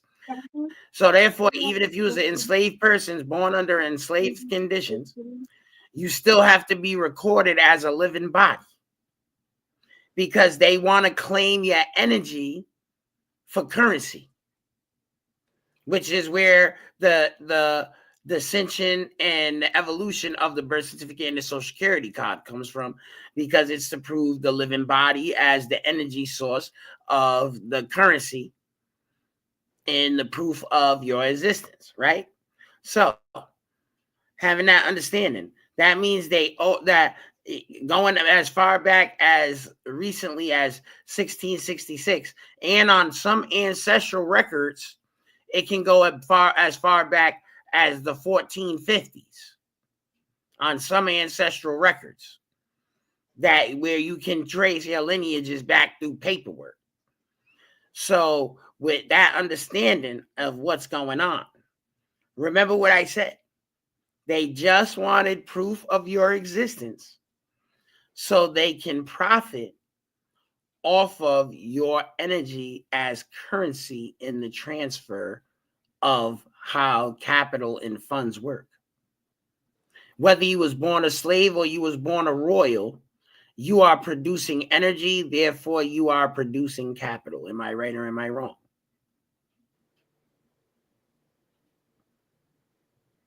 You could be traded on a stock. You could be traded. You could be traded as a commodity on the stock market as an individual, in a company. You know what I'm saying? As being labor. You know what I'm saying? Equitable labor or energy that could be utilized in any endeavor. Question, St. Patrick. Would being a royal be part of that labor, that of the greater society, that labor group? Yeah. Because you generated, right. You generated capital. You generated capital just by existing. Physical labor. I'm just talking about the energy conversion. No, I understand. Yeah, you're right. Yes, you're right. Yeah. Just your title and your occupation, just you living, gives you energy to generate in this battery that we call an economic project. Right. So now, racially, now Henry, we gonna get back to the caste system real quick with it, right? So the racial component becomes irrelevant in the overall status because of the economic production, right? Correct. The overall economic production. It doesn't matter what part of the polarity we're talking about, super rich or super poor. It's still part of the economic capital, right? In the caste system. Yeah. Henry?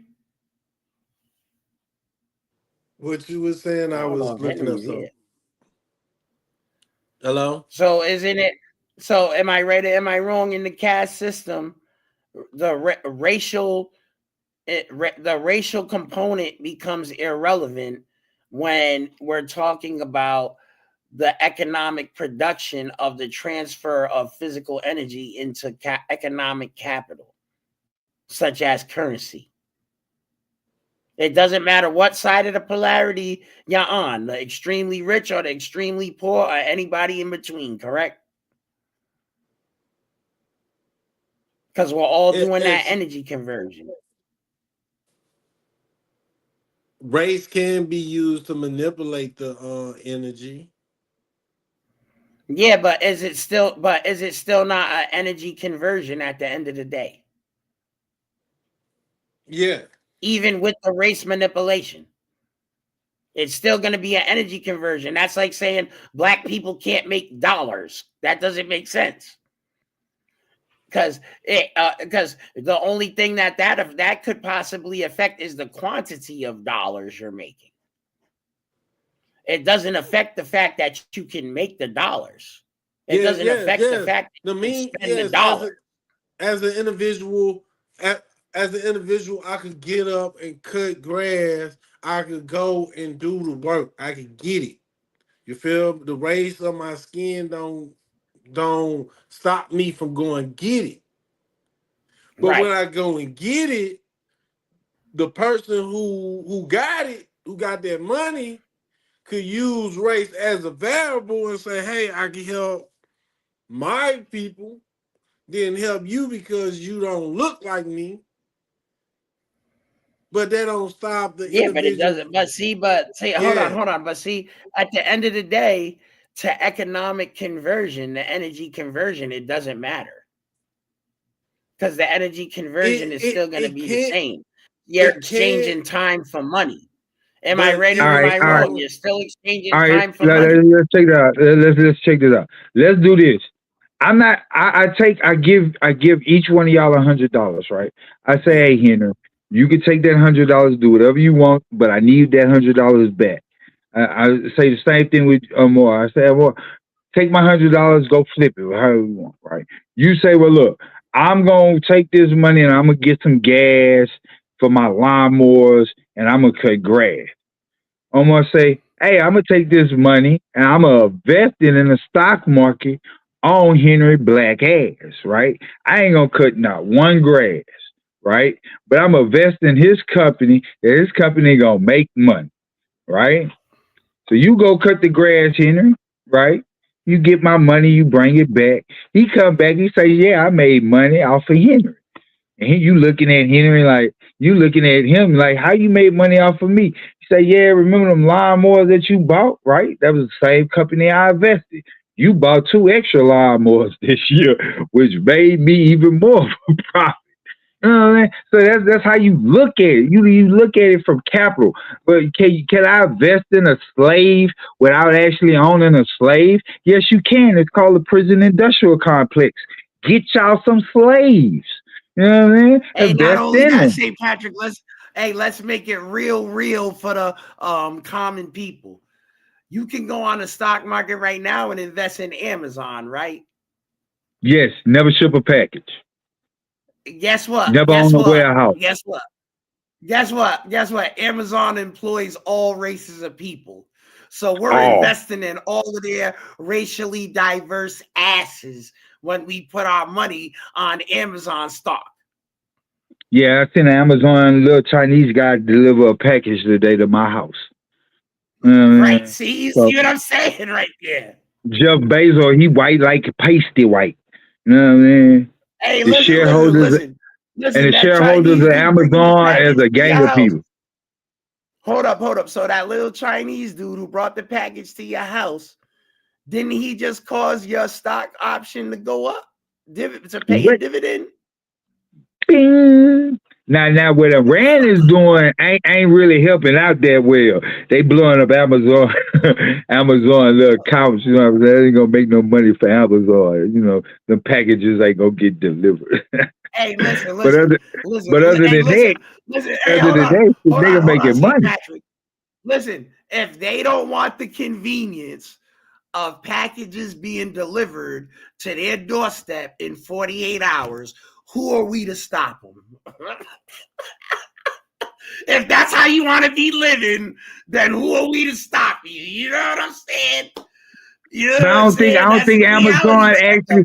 I don't think Amazon actually worked in Iran. So, you know, I think they was really doing it to the other Middle Eastern countries, so they wouldn't get their packages. That's the understanding, though, right? If Iran got defeated by the United States, within 1 year they would have Amazon delivery in Iran. Yeah, they would. All right, then. So we know they have a couple Walmarts too. Choice. So hold on, St. Patrick. So it's their choice right at the moment why they don't got 48-hour delivery from Amazon in their country. It's their choice as a society. Yeah, you're right. Well, what does that got to do with us getting our package tomorrow? You know?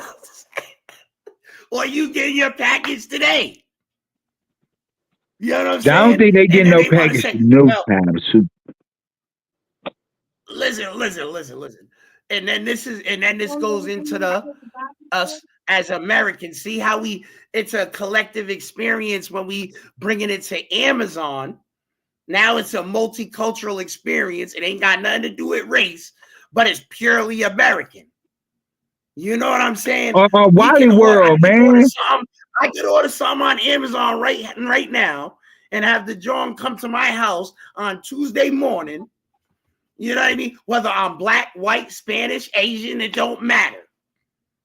The package is going to be there. You know what I'm saying? Now, but we talking about Iran. They're choosing, hey, they don't want Amazon. Man, we don't want that shit in our country. You just sound simple. You just sound simple, bro. Me personally, I don't know. I don't know if that's I don't know if that's a flex or if it's, or if it's a good thing. I'm not really sure if Amazon make the world a better place. It does make things simple. It does make convenience. You know what I'm saying? But the employees of Amazon, hold on. they're complaining left and right. Let me say this real quick. Hold on. Isn't convenience an American principle? Yes. The fast food convenience epidemic, it shows that you could just drive up and get a burger. Easy, flat, Lord, Target. Where you gotta go. So let me ask this. This might not be our reality because we here today, right now on this live. This is not our reality at this moment. But for each and every one of us from the state that we in, like you in Rhode Island, you in California, I'm in the state of Maryland and DC area, the DMV.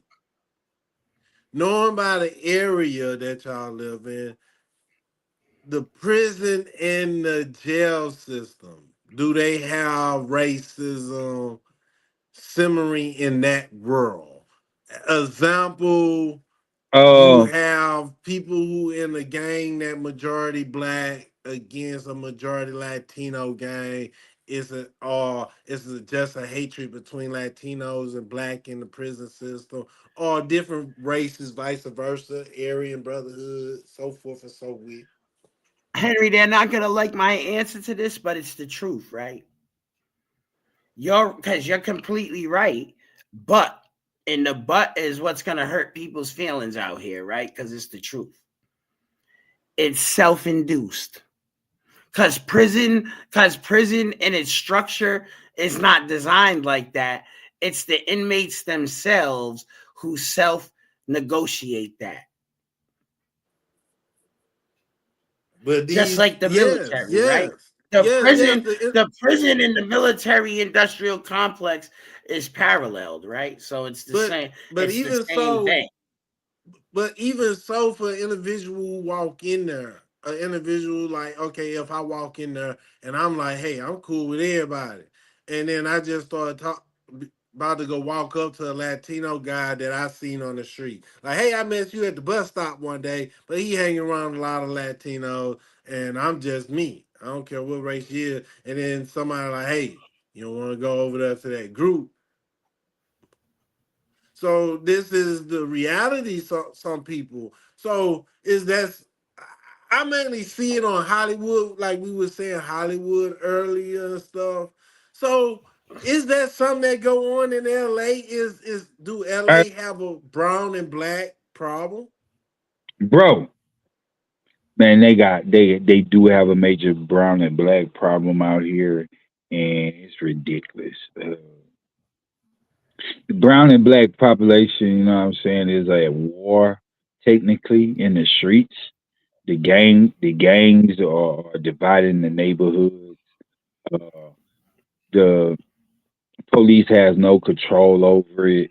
If you want to live in a certain neighborhood, you better speak Paisa. You know what I'm saying? Better throw up the right code sign. Right? Same thing for black. Say something real quick about that. When you go into the truth and the parallel, right?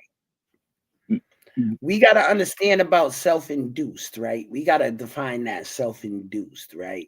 You say it's self-induced. Right, all right, can I elaborate on what's really going on?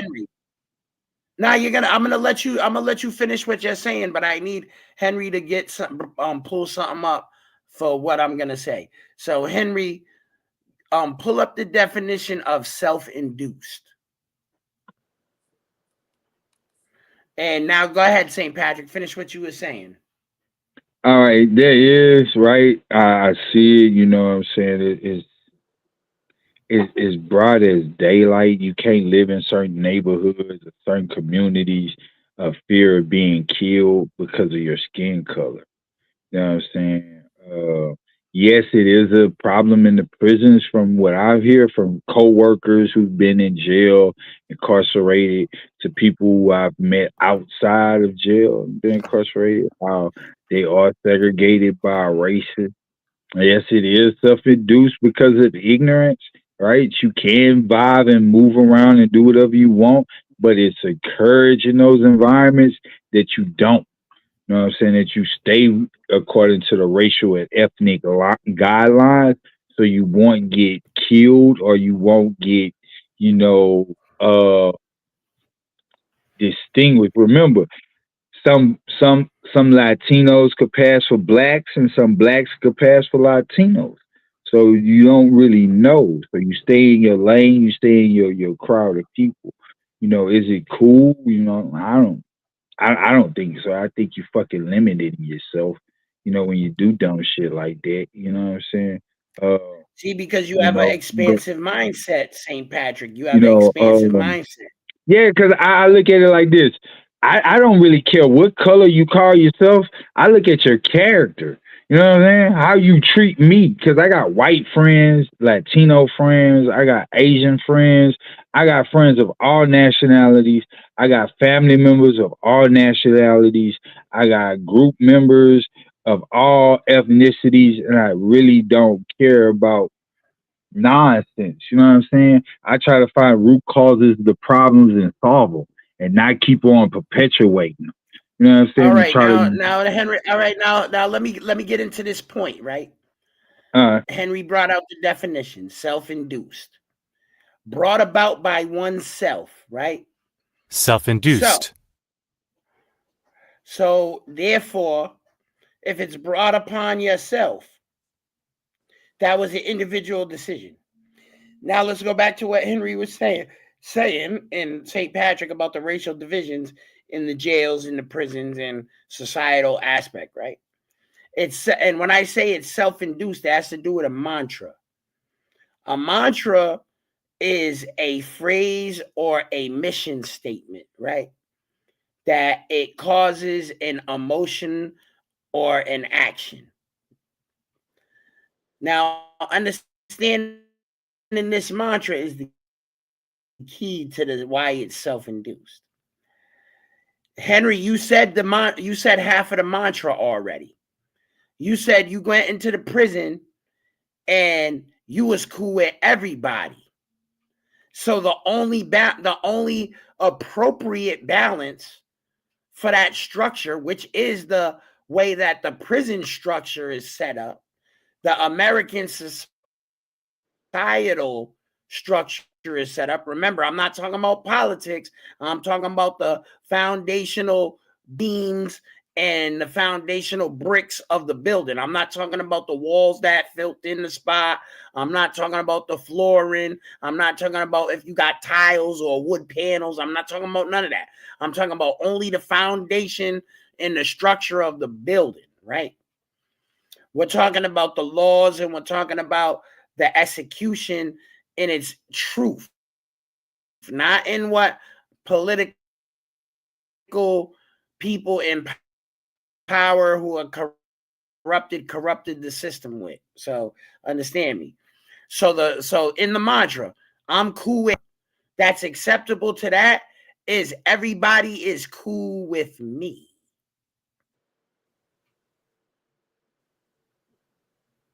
That's the only acceptable side, the other side of the equation in order for it to be balanced. If I'm racist against one group, that means all groups have to be racist against me.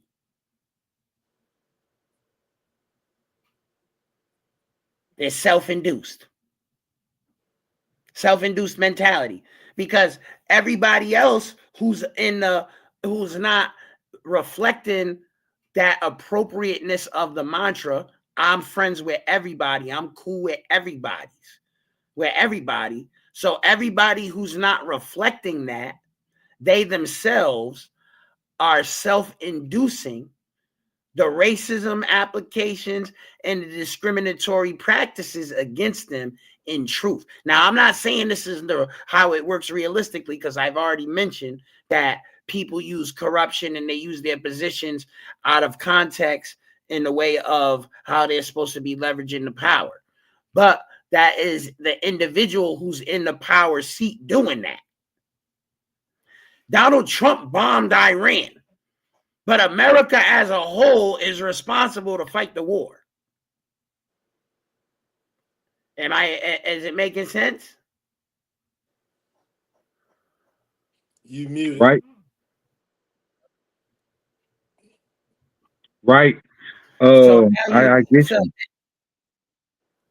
And that's where in America we're confused. Like you said, hey, and to bring it back to what you St. Patrick in gems earlier in the show, he said that's what makes America Babylon. And in Hebrew, what does Babylon mean? The land of confusion. Because when it comes to certain things, we're one way. I'm friends with everybody and everybody's friends with me. But when it comes to other things, we're the totally opposite way. I'm black and you're white, so you got to be racist against me. Applied science, it doesn't make that it's not balancing out. It's not balancing out. It's confusion. Right. I see. No, I understand the confusion. The confusion is this. Look, when it benefits me, I'm white supremacy, right? When it don't benefit me, nigga, I'm straight. I'm straight. Get down with the corn-fed brothers. You know, I could jive, I could shuck, I could jig, I could eat the barbecue and the watermelon, homie. You know what I mean? I could get down with you with the flows and the raps and the rhymes. You know what's up, my soul brother, right? I got you. I eat a taco or burrito on the weekends on Taco Tuesday. I'm cool with you. You know what I mean? Hey, Hola, ¿cómo estás? Hola, ¿cómo estás? Vote for me. Give me your lingo. You know what I'm saying? I'm for you. I'm for you. Cha cha cha cha. Right? Forget Fidel Castro. Forget Fidel Castro. Vote for me. Hey. I like Marco Rubio. Hey, St. Patrick. What about you need you a General Sal's combination plate with an egg roll, nigga? I got you. Mister. Mister, you want a good time. Me give you good massage. Me give you good massage. Me love you long time. You know you want happy hour after what? You want happy hour after a while. I make you good massage. Right? Right, see? I like your nails. And that's that self-induced reality, bro. I like your nails. Your nails. You come to my shop. You get your nails done from me. Okay. And what's the hey, St. Patrick? And what's the one thing that all of those things we said have in common? You already said it in the beginning. It gets racial when it benefits me. I am. Always. Yeah, always.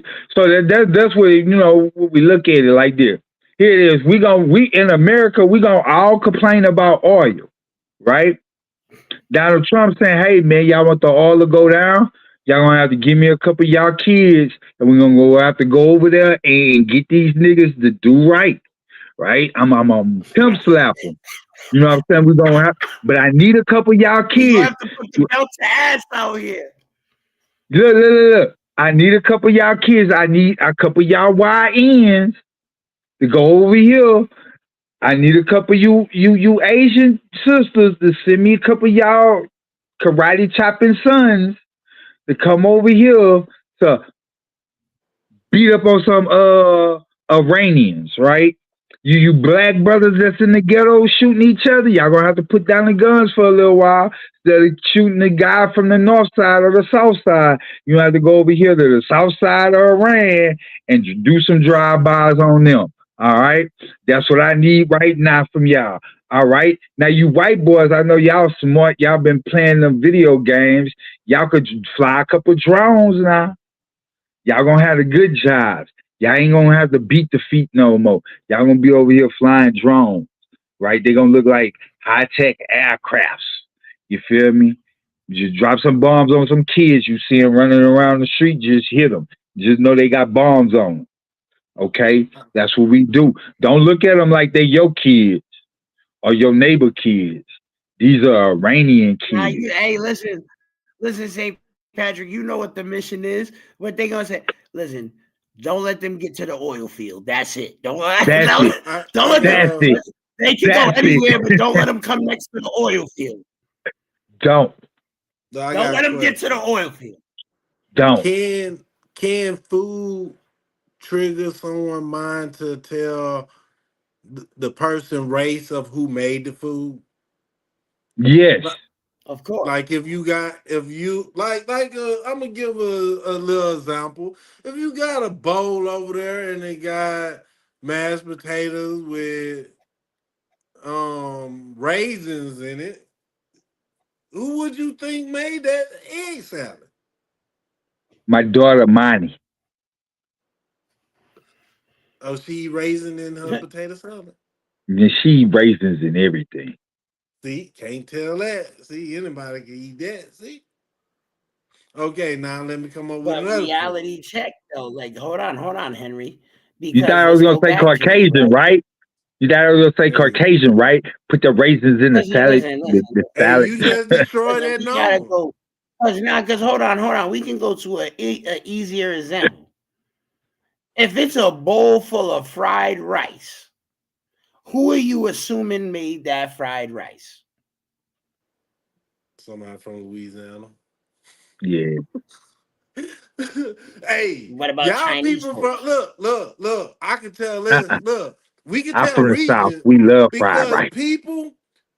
Look, if it's a plate with number food and then on the side it's just rice, the rice is not mixed with some. Me from Louisiana, I would think it's somebody from up north because I be seeing people from up north that have a bowl full of beans and franks with no rice. But in Louisiana, we'll put that rice in that, and that's a meal. Well, it depends on your culture. Hey, look. No. I let me ask you this: buffalo nuts, mountain oysters. Who you think would eat them? I never heard nothing. Not me. About oysters. Listen, personally, I don't eat organ meats. All right, see, I would say Caucasians. Me, I don't. I think I don't eat them. I don't eat them either. Hold on. Because that's not necessarily true because there's a cultural background thing again, right? Because in Louisiana, don't y'all eat chicken gizzards? Yeah. Yeah, and dirty rice. All right, so then you eat organ meats. I don't mind eating organ meat. I don't have no problem eating organ meat. It depends on what organ, Yeah, what organ you eating? You know what I'm saying? Where it come from? But organs is organs. That's like yak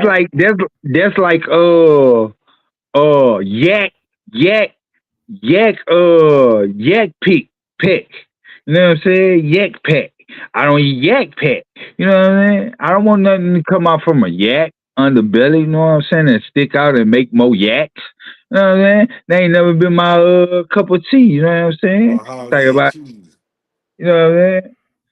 You know. Yeah, but then it goes back to being cultural because there's cultures that do eat that. Yeah, I know. I'm not messing with them cultures. I tell my kids to avoid them cultures. Don't bring them cultures home to my house because I don't want to get slided with no yak pack. Listen, hey, hold on. St. Patrick and Henry, answer the question. Do you guys eat sushi? Yes, I eat sushi. I tried it, but I don't eat it. Hey, listen, me too, Henry. I tried it, but it's not my cup of tea. I ain't with it. So, That's like this. see how Let me that ask works. you. All So, right, no. so Let me one ask out of you this: three is Do messing do with you? sushi on the panel. That's the same. Hey, that's the same way. If I ask you, did you eat that other sushi, knowing that he get up and walk away? You know what I'm saying? Yeah, We crazy we work ain't for gonna that one. talk about that on here, but I can Listen, this say, ain't an 18 plus show. We gotta calm down. Uh, But you gotta think about yeah, it. That's like saying how many, like, right? Then we go into the stereotypical culture of black people, right? How many of us on the panel eat fried chicken? You know, it's all three of us. Three out what? of three Well, eat what a fried chicken. minute. What a That's minute. why, because 3 out of 3 of us is black people. Soda water. Hey, listen, that's like, hey, how about this one, right? Let's go into something that's not even stereotypical, right? Is it Coke or are you drinking the order? Is it Coke or Pepsi? Which one? I'm a Coke. new generation. I like that watered down soda, so I'm gonna go with Pepsi. I'll be What with about you, Coke Henry? because Coke or Pepsi? I my father was a Coke and Crown person, so I mainly stick with some Coke. I've been recently jumping to Pepsi a little bit, but Coke's still in the fray. I'm personally, my preference is Coke only, and I don't drink Pepsi at all. And you know what's That funny sounds like about a it? Latino. Because now, listen, do you know why I don't? Now you got to understand why I only drink Coke and I don't drink Pepsi at all. It's because I'm from New England, the region of the Oh, country I come from. yeah. In New England, we mostly only drink Coke over here. We don't drink Pepsi in a region for the region. You know what I mean? Look at all the sports teams in New England. They're all sponsored by Coca-Cola, not Pepsi. The Red Sox, See, the Patriots, the yeah, see, Bruins, Pepsi don't do the too much of Celtics. sponsoring of teams that much anymore. You know, they just more word of a mouth type thing. You know, so if you're a Pepsi lover, you born 1980s. You know what I'm saying? You grew up with Mike advertising Pepsi Hey, to but then all you of got you. those ones that got it, like Taco Bell. Taco Bell got Pepsi because the Yeah, Latino Yeah. community, they choose Pepsi more, no, they right? don't. They use Then Coke you more. I got, think maybe nah, they we gotta choose ask our Pepsi a lot audience. because a You gotta lot of, ask the I think it audience. depends. You gotta ask I the think it audience. depends on what type of Latinos, because a lot of Latinos that I know, they was on Pepsi. Yeah, a lot of Latinos I know they on that Coke shit heavy, like really Coke. You know what I'm saying? They like Yeah, Coke but got hey, real sugar. well, hey, look, isn't that, Coke got well, real hey, sugar. hold on, St. Patrick. That's a regional Coke got difference. real That's a sugar. regional difference. That's a regional difference, bro, because you live in California. I Even live in it, Rhode Island. It's it's a even whole dealing with different the movie area of the theater. country. So it's two different types of Latinos, right? Yeah, what kind of Latinos you got? I got them ones that run from the border, nigga. Like they hop over, they go We back and got forth. we got we got Puerto Ricans, we got Puerto Ricans and Dominicans out here. That's a different type of Latino than me. He You got know, Right. straight So from that's the what I'm saying, because border. it's regional, right? It's region. yeah, You gotta yeah. do it the region. Look, The regional culture, right? So hold on, Henry, because this is important for the show, for the point of the show, right?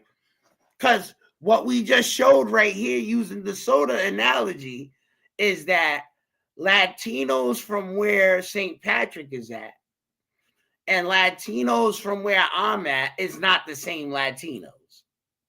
No, they ain't. Even though they're under the broad band of the Latino umbrella. They all voted for Trump, though. I know that.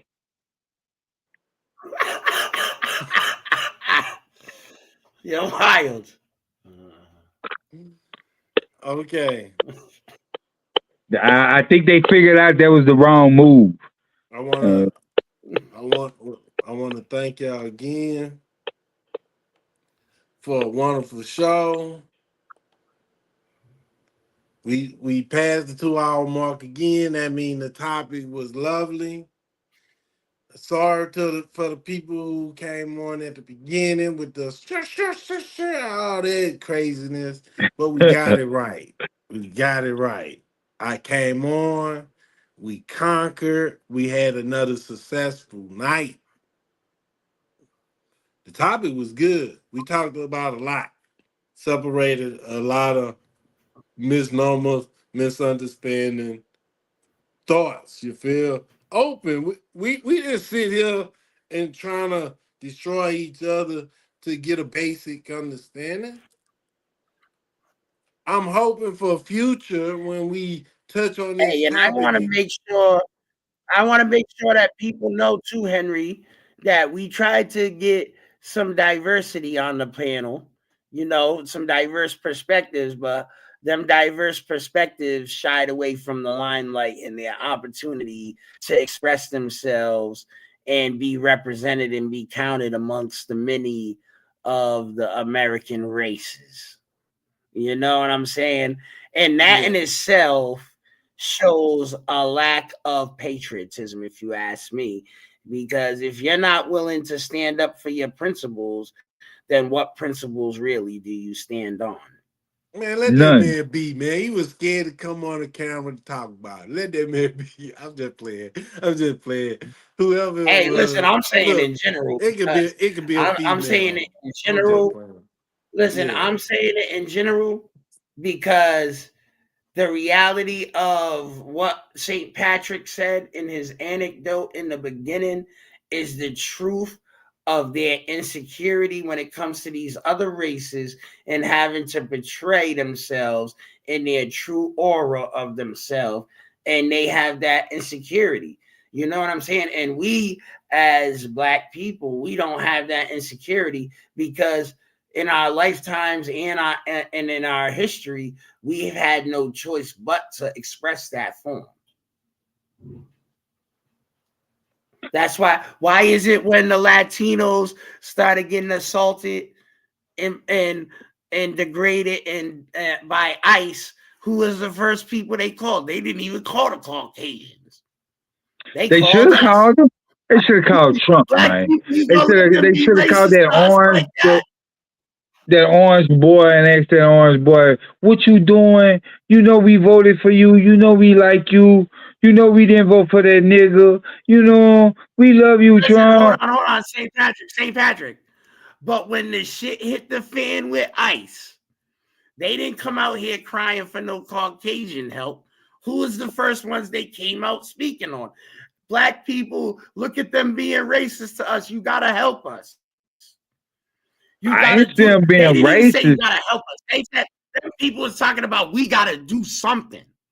Like we got look, the ultimate power when it comes to that type of stuff. but like And then I not told only a that, lot of them, I don't see them being because racist I'm not gonna towards even y'all. single out the Latinos with it. Because I'm not even gonna just single out the Latinos with it.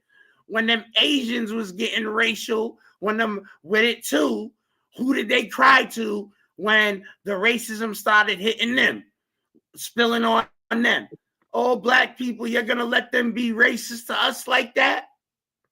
And I say the same thing. They not being racist, man. Them white folks weren't being racist. Y'all broke the law. Y'all came over here illegally. That's against the law. They just doing their job and getting y'all niggas in order, telling y'all where to go, how to get this shit in order. That's not being racist. When they lock us up, it ain't being racist. They just doing their job. Now when they busting Chad and Tyrone because he ride with that white girl in the car, now I gotta say something might be up with that. You know what I mean? Or when they riding around, the Latino cops busting Hector, messing with Susie over here, then you got to ask the question: is you being racist?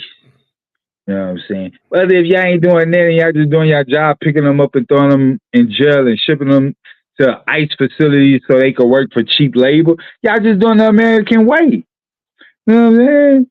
Y'all just doing what America do the best. You know what I'm saying? Put people Yeah. in concentration camps, lock them up, and make them free All right. slaves. Hey, St. Patrick. Henry and St. Patrick, this is the final word, right? All This right. is going to be the evidence of race being irrelevant in America, right? I'm going to show you how irrelevant it is. Tomorrow is Monday. Doesn't every race got to get their ass up and go to work tomorrow? No, the Somalis learn how to steal money from the other Americans, so where they don't have to go to work. Is that? Of course they did, because they had to be at that daycare center No, anyway. you can't do that. You just. Oh man, damn. They had to run that daycare center. Come on now, St. Patrick. You know they had to go to work. You know everybody in America tomorrow. Listen. You know every race in America tomorrow got representatives that's getting their ass up and going to work tomorrow morning for 9:00 a.m. They got to punch on Well, that I clock. don't think so. I don't think that Omar. I don't think that. Whether it's I don't think corporate that office. Sharif Omar lady. She ain't going nowhere. Hey, Sharif Omar lady might not be going nowhere, but guess what? Hold on. But I guarantee you, Sharif Omar is going to work at that gas station, though. Hey, yeah. All right, then. I thought so. Okay. You better be ready. I need my gas and my coffee in the morning. It's going to be getting up to go to work, regardless. Regardless. I'm trying to go my butt to sleep and go to work tomorrow. But Well, I gotta go to work tonight. I see y'all as well. I gotta get prepared for work. Let me go ahead and close this off. So I wanna thank everybody for coming through.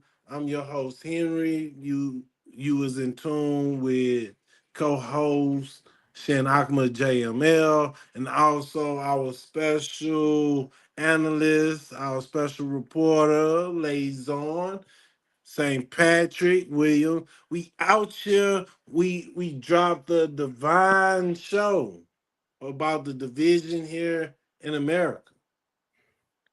We here. We here at Newsroom, You never already in the know. working service. Want to drop topics that touch everyone's heart. We not asking for no money. But if you want to donate, you can help by going to Cash App, put Newsroom 16, $ Newsroom 16, if you want to help. But outside of that, we just need you to hit that like button, hit the subscription button, hit the bell notification, so when we go Write a live, comment. you to be the first one notified. And let's not forget the most important aspect right now. Visit the website, because we need to get some traffic onto the website. And because remember, like I've been saying, support is free. We're not asking for money. Support is free. Yes, we do have a website up and running. www.newsroom16.com. We out here. We got a .com. We out here on YouTube. We out here on TikTok. We on Instagram. We on Facebook. We everywhere. Support us. It's free. Check out the website. It's better than anything. You know why? I didn't build it. I want to give all thanks to Shin JML. He built it. Man, it's lovely. I got to give dudes in the park. We got our number one fan. She popped in the house saying hello. She on the road, so she wanted to come through and say hey to us. So check out our website. Make sure you subscribe to the channel. You hit the bell notification so you'll be up to date for new shorts that arrive and uploads and live. Thank you all. Sooner or later, we will be monetized and we'll be looking for a member who could see exclusive perks. We're going to have exclusive perks.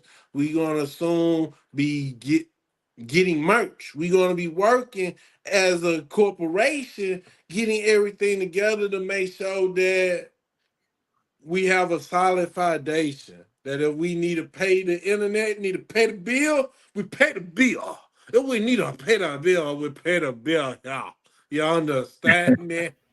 It made me think about Bernie Mac real quick. I love y'all. So Hey, shit, rest in peace to the God Bernie. yes. Gotta pay the bill, y'all. Yeah, money don't grow on no trees. Hey, and guess So what? And I'm gonna quote Bernie too. Hey, let me quote Bernie too real quick for them converts out here. You know what I mean? I ain't scared of you motherfuckers either. That's for the converts out here. I ain't scared of you motherfuckers.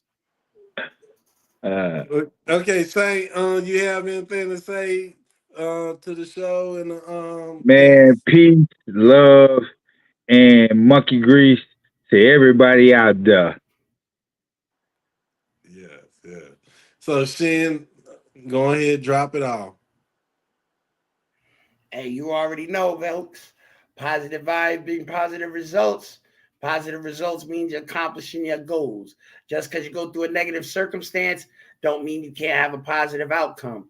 And the new phrase for 2026, if you don't like what people are saying about you, and it's the truth of the observation, change your life.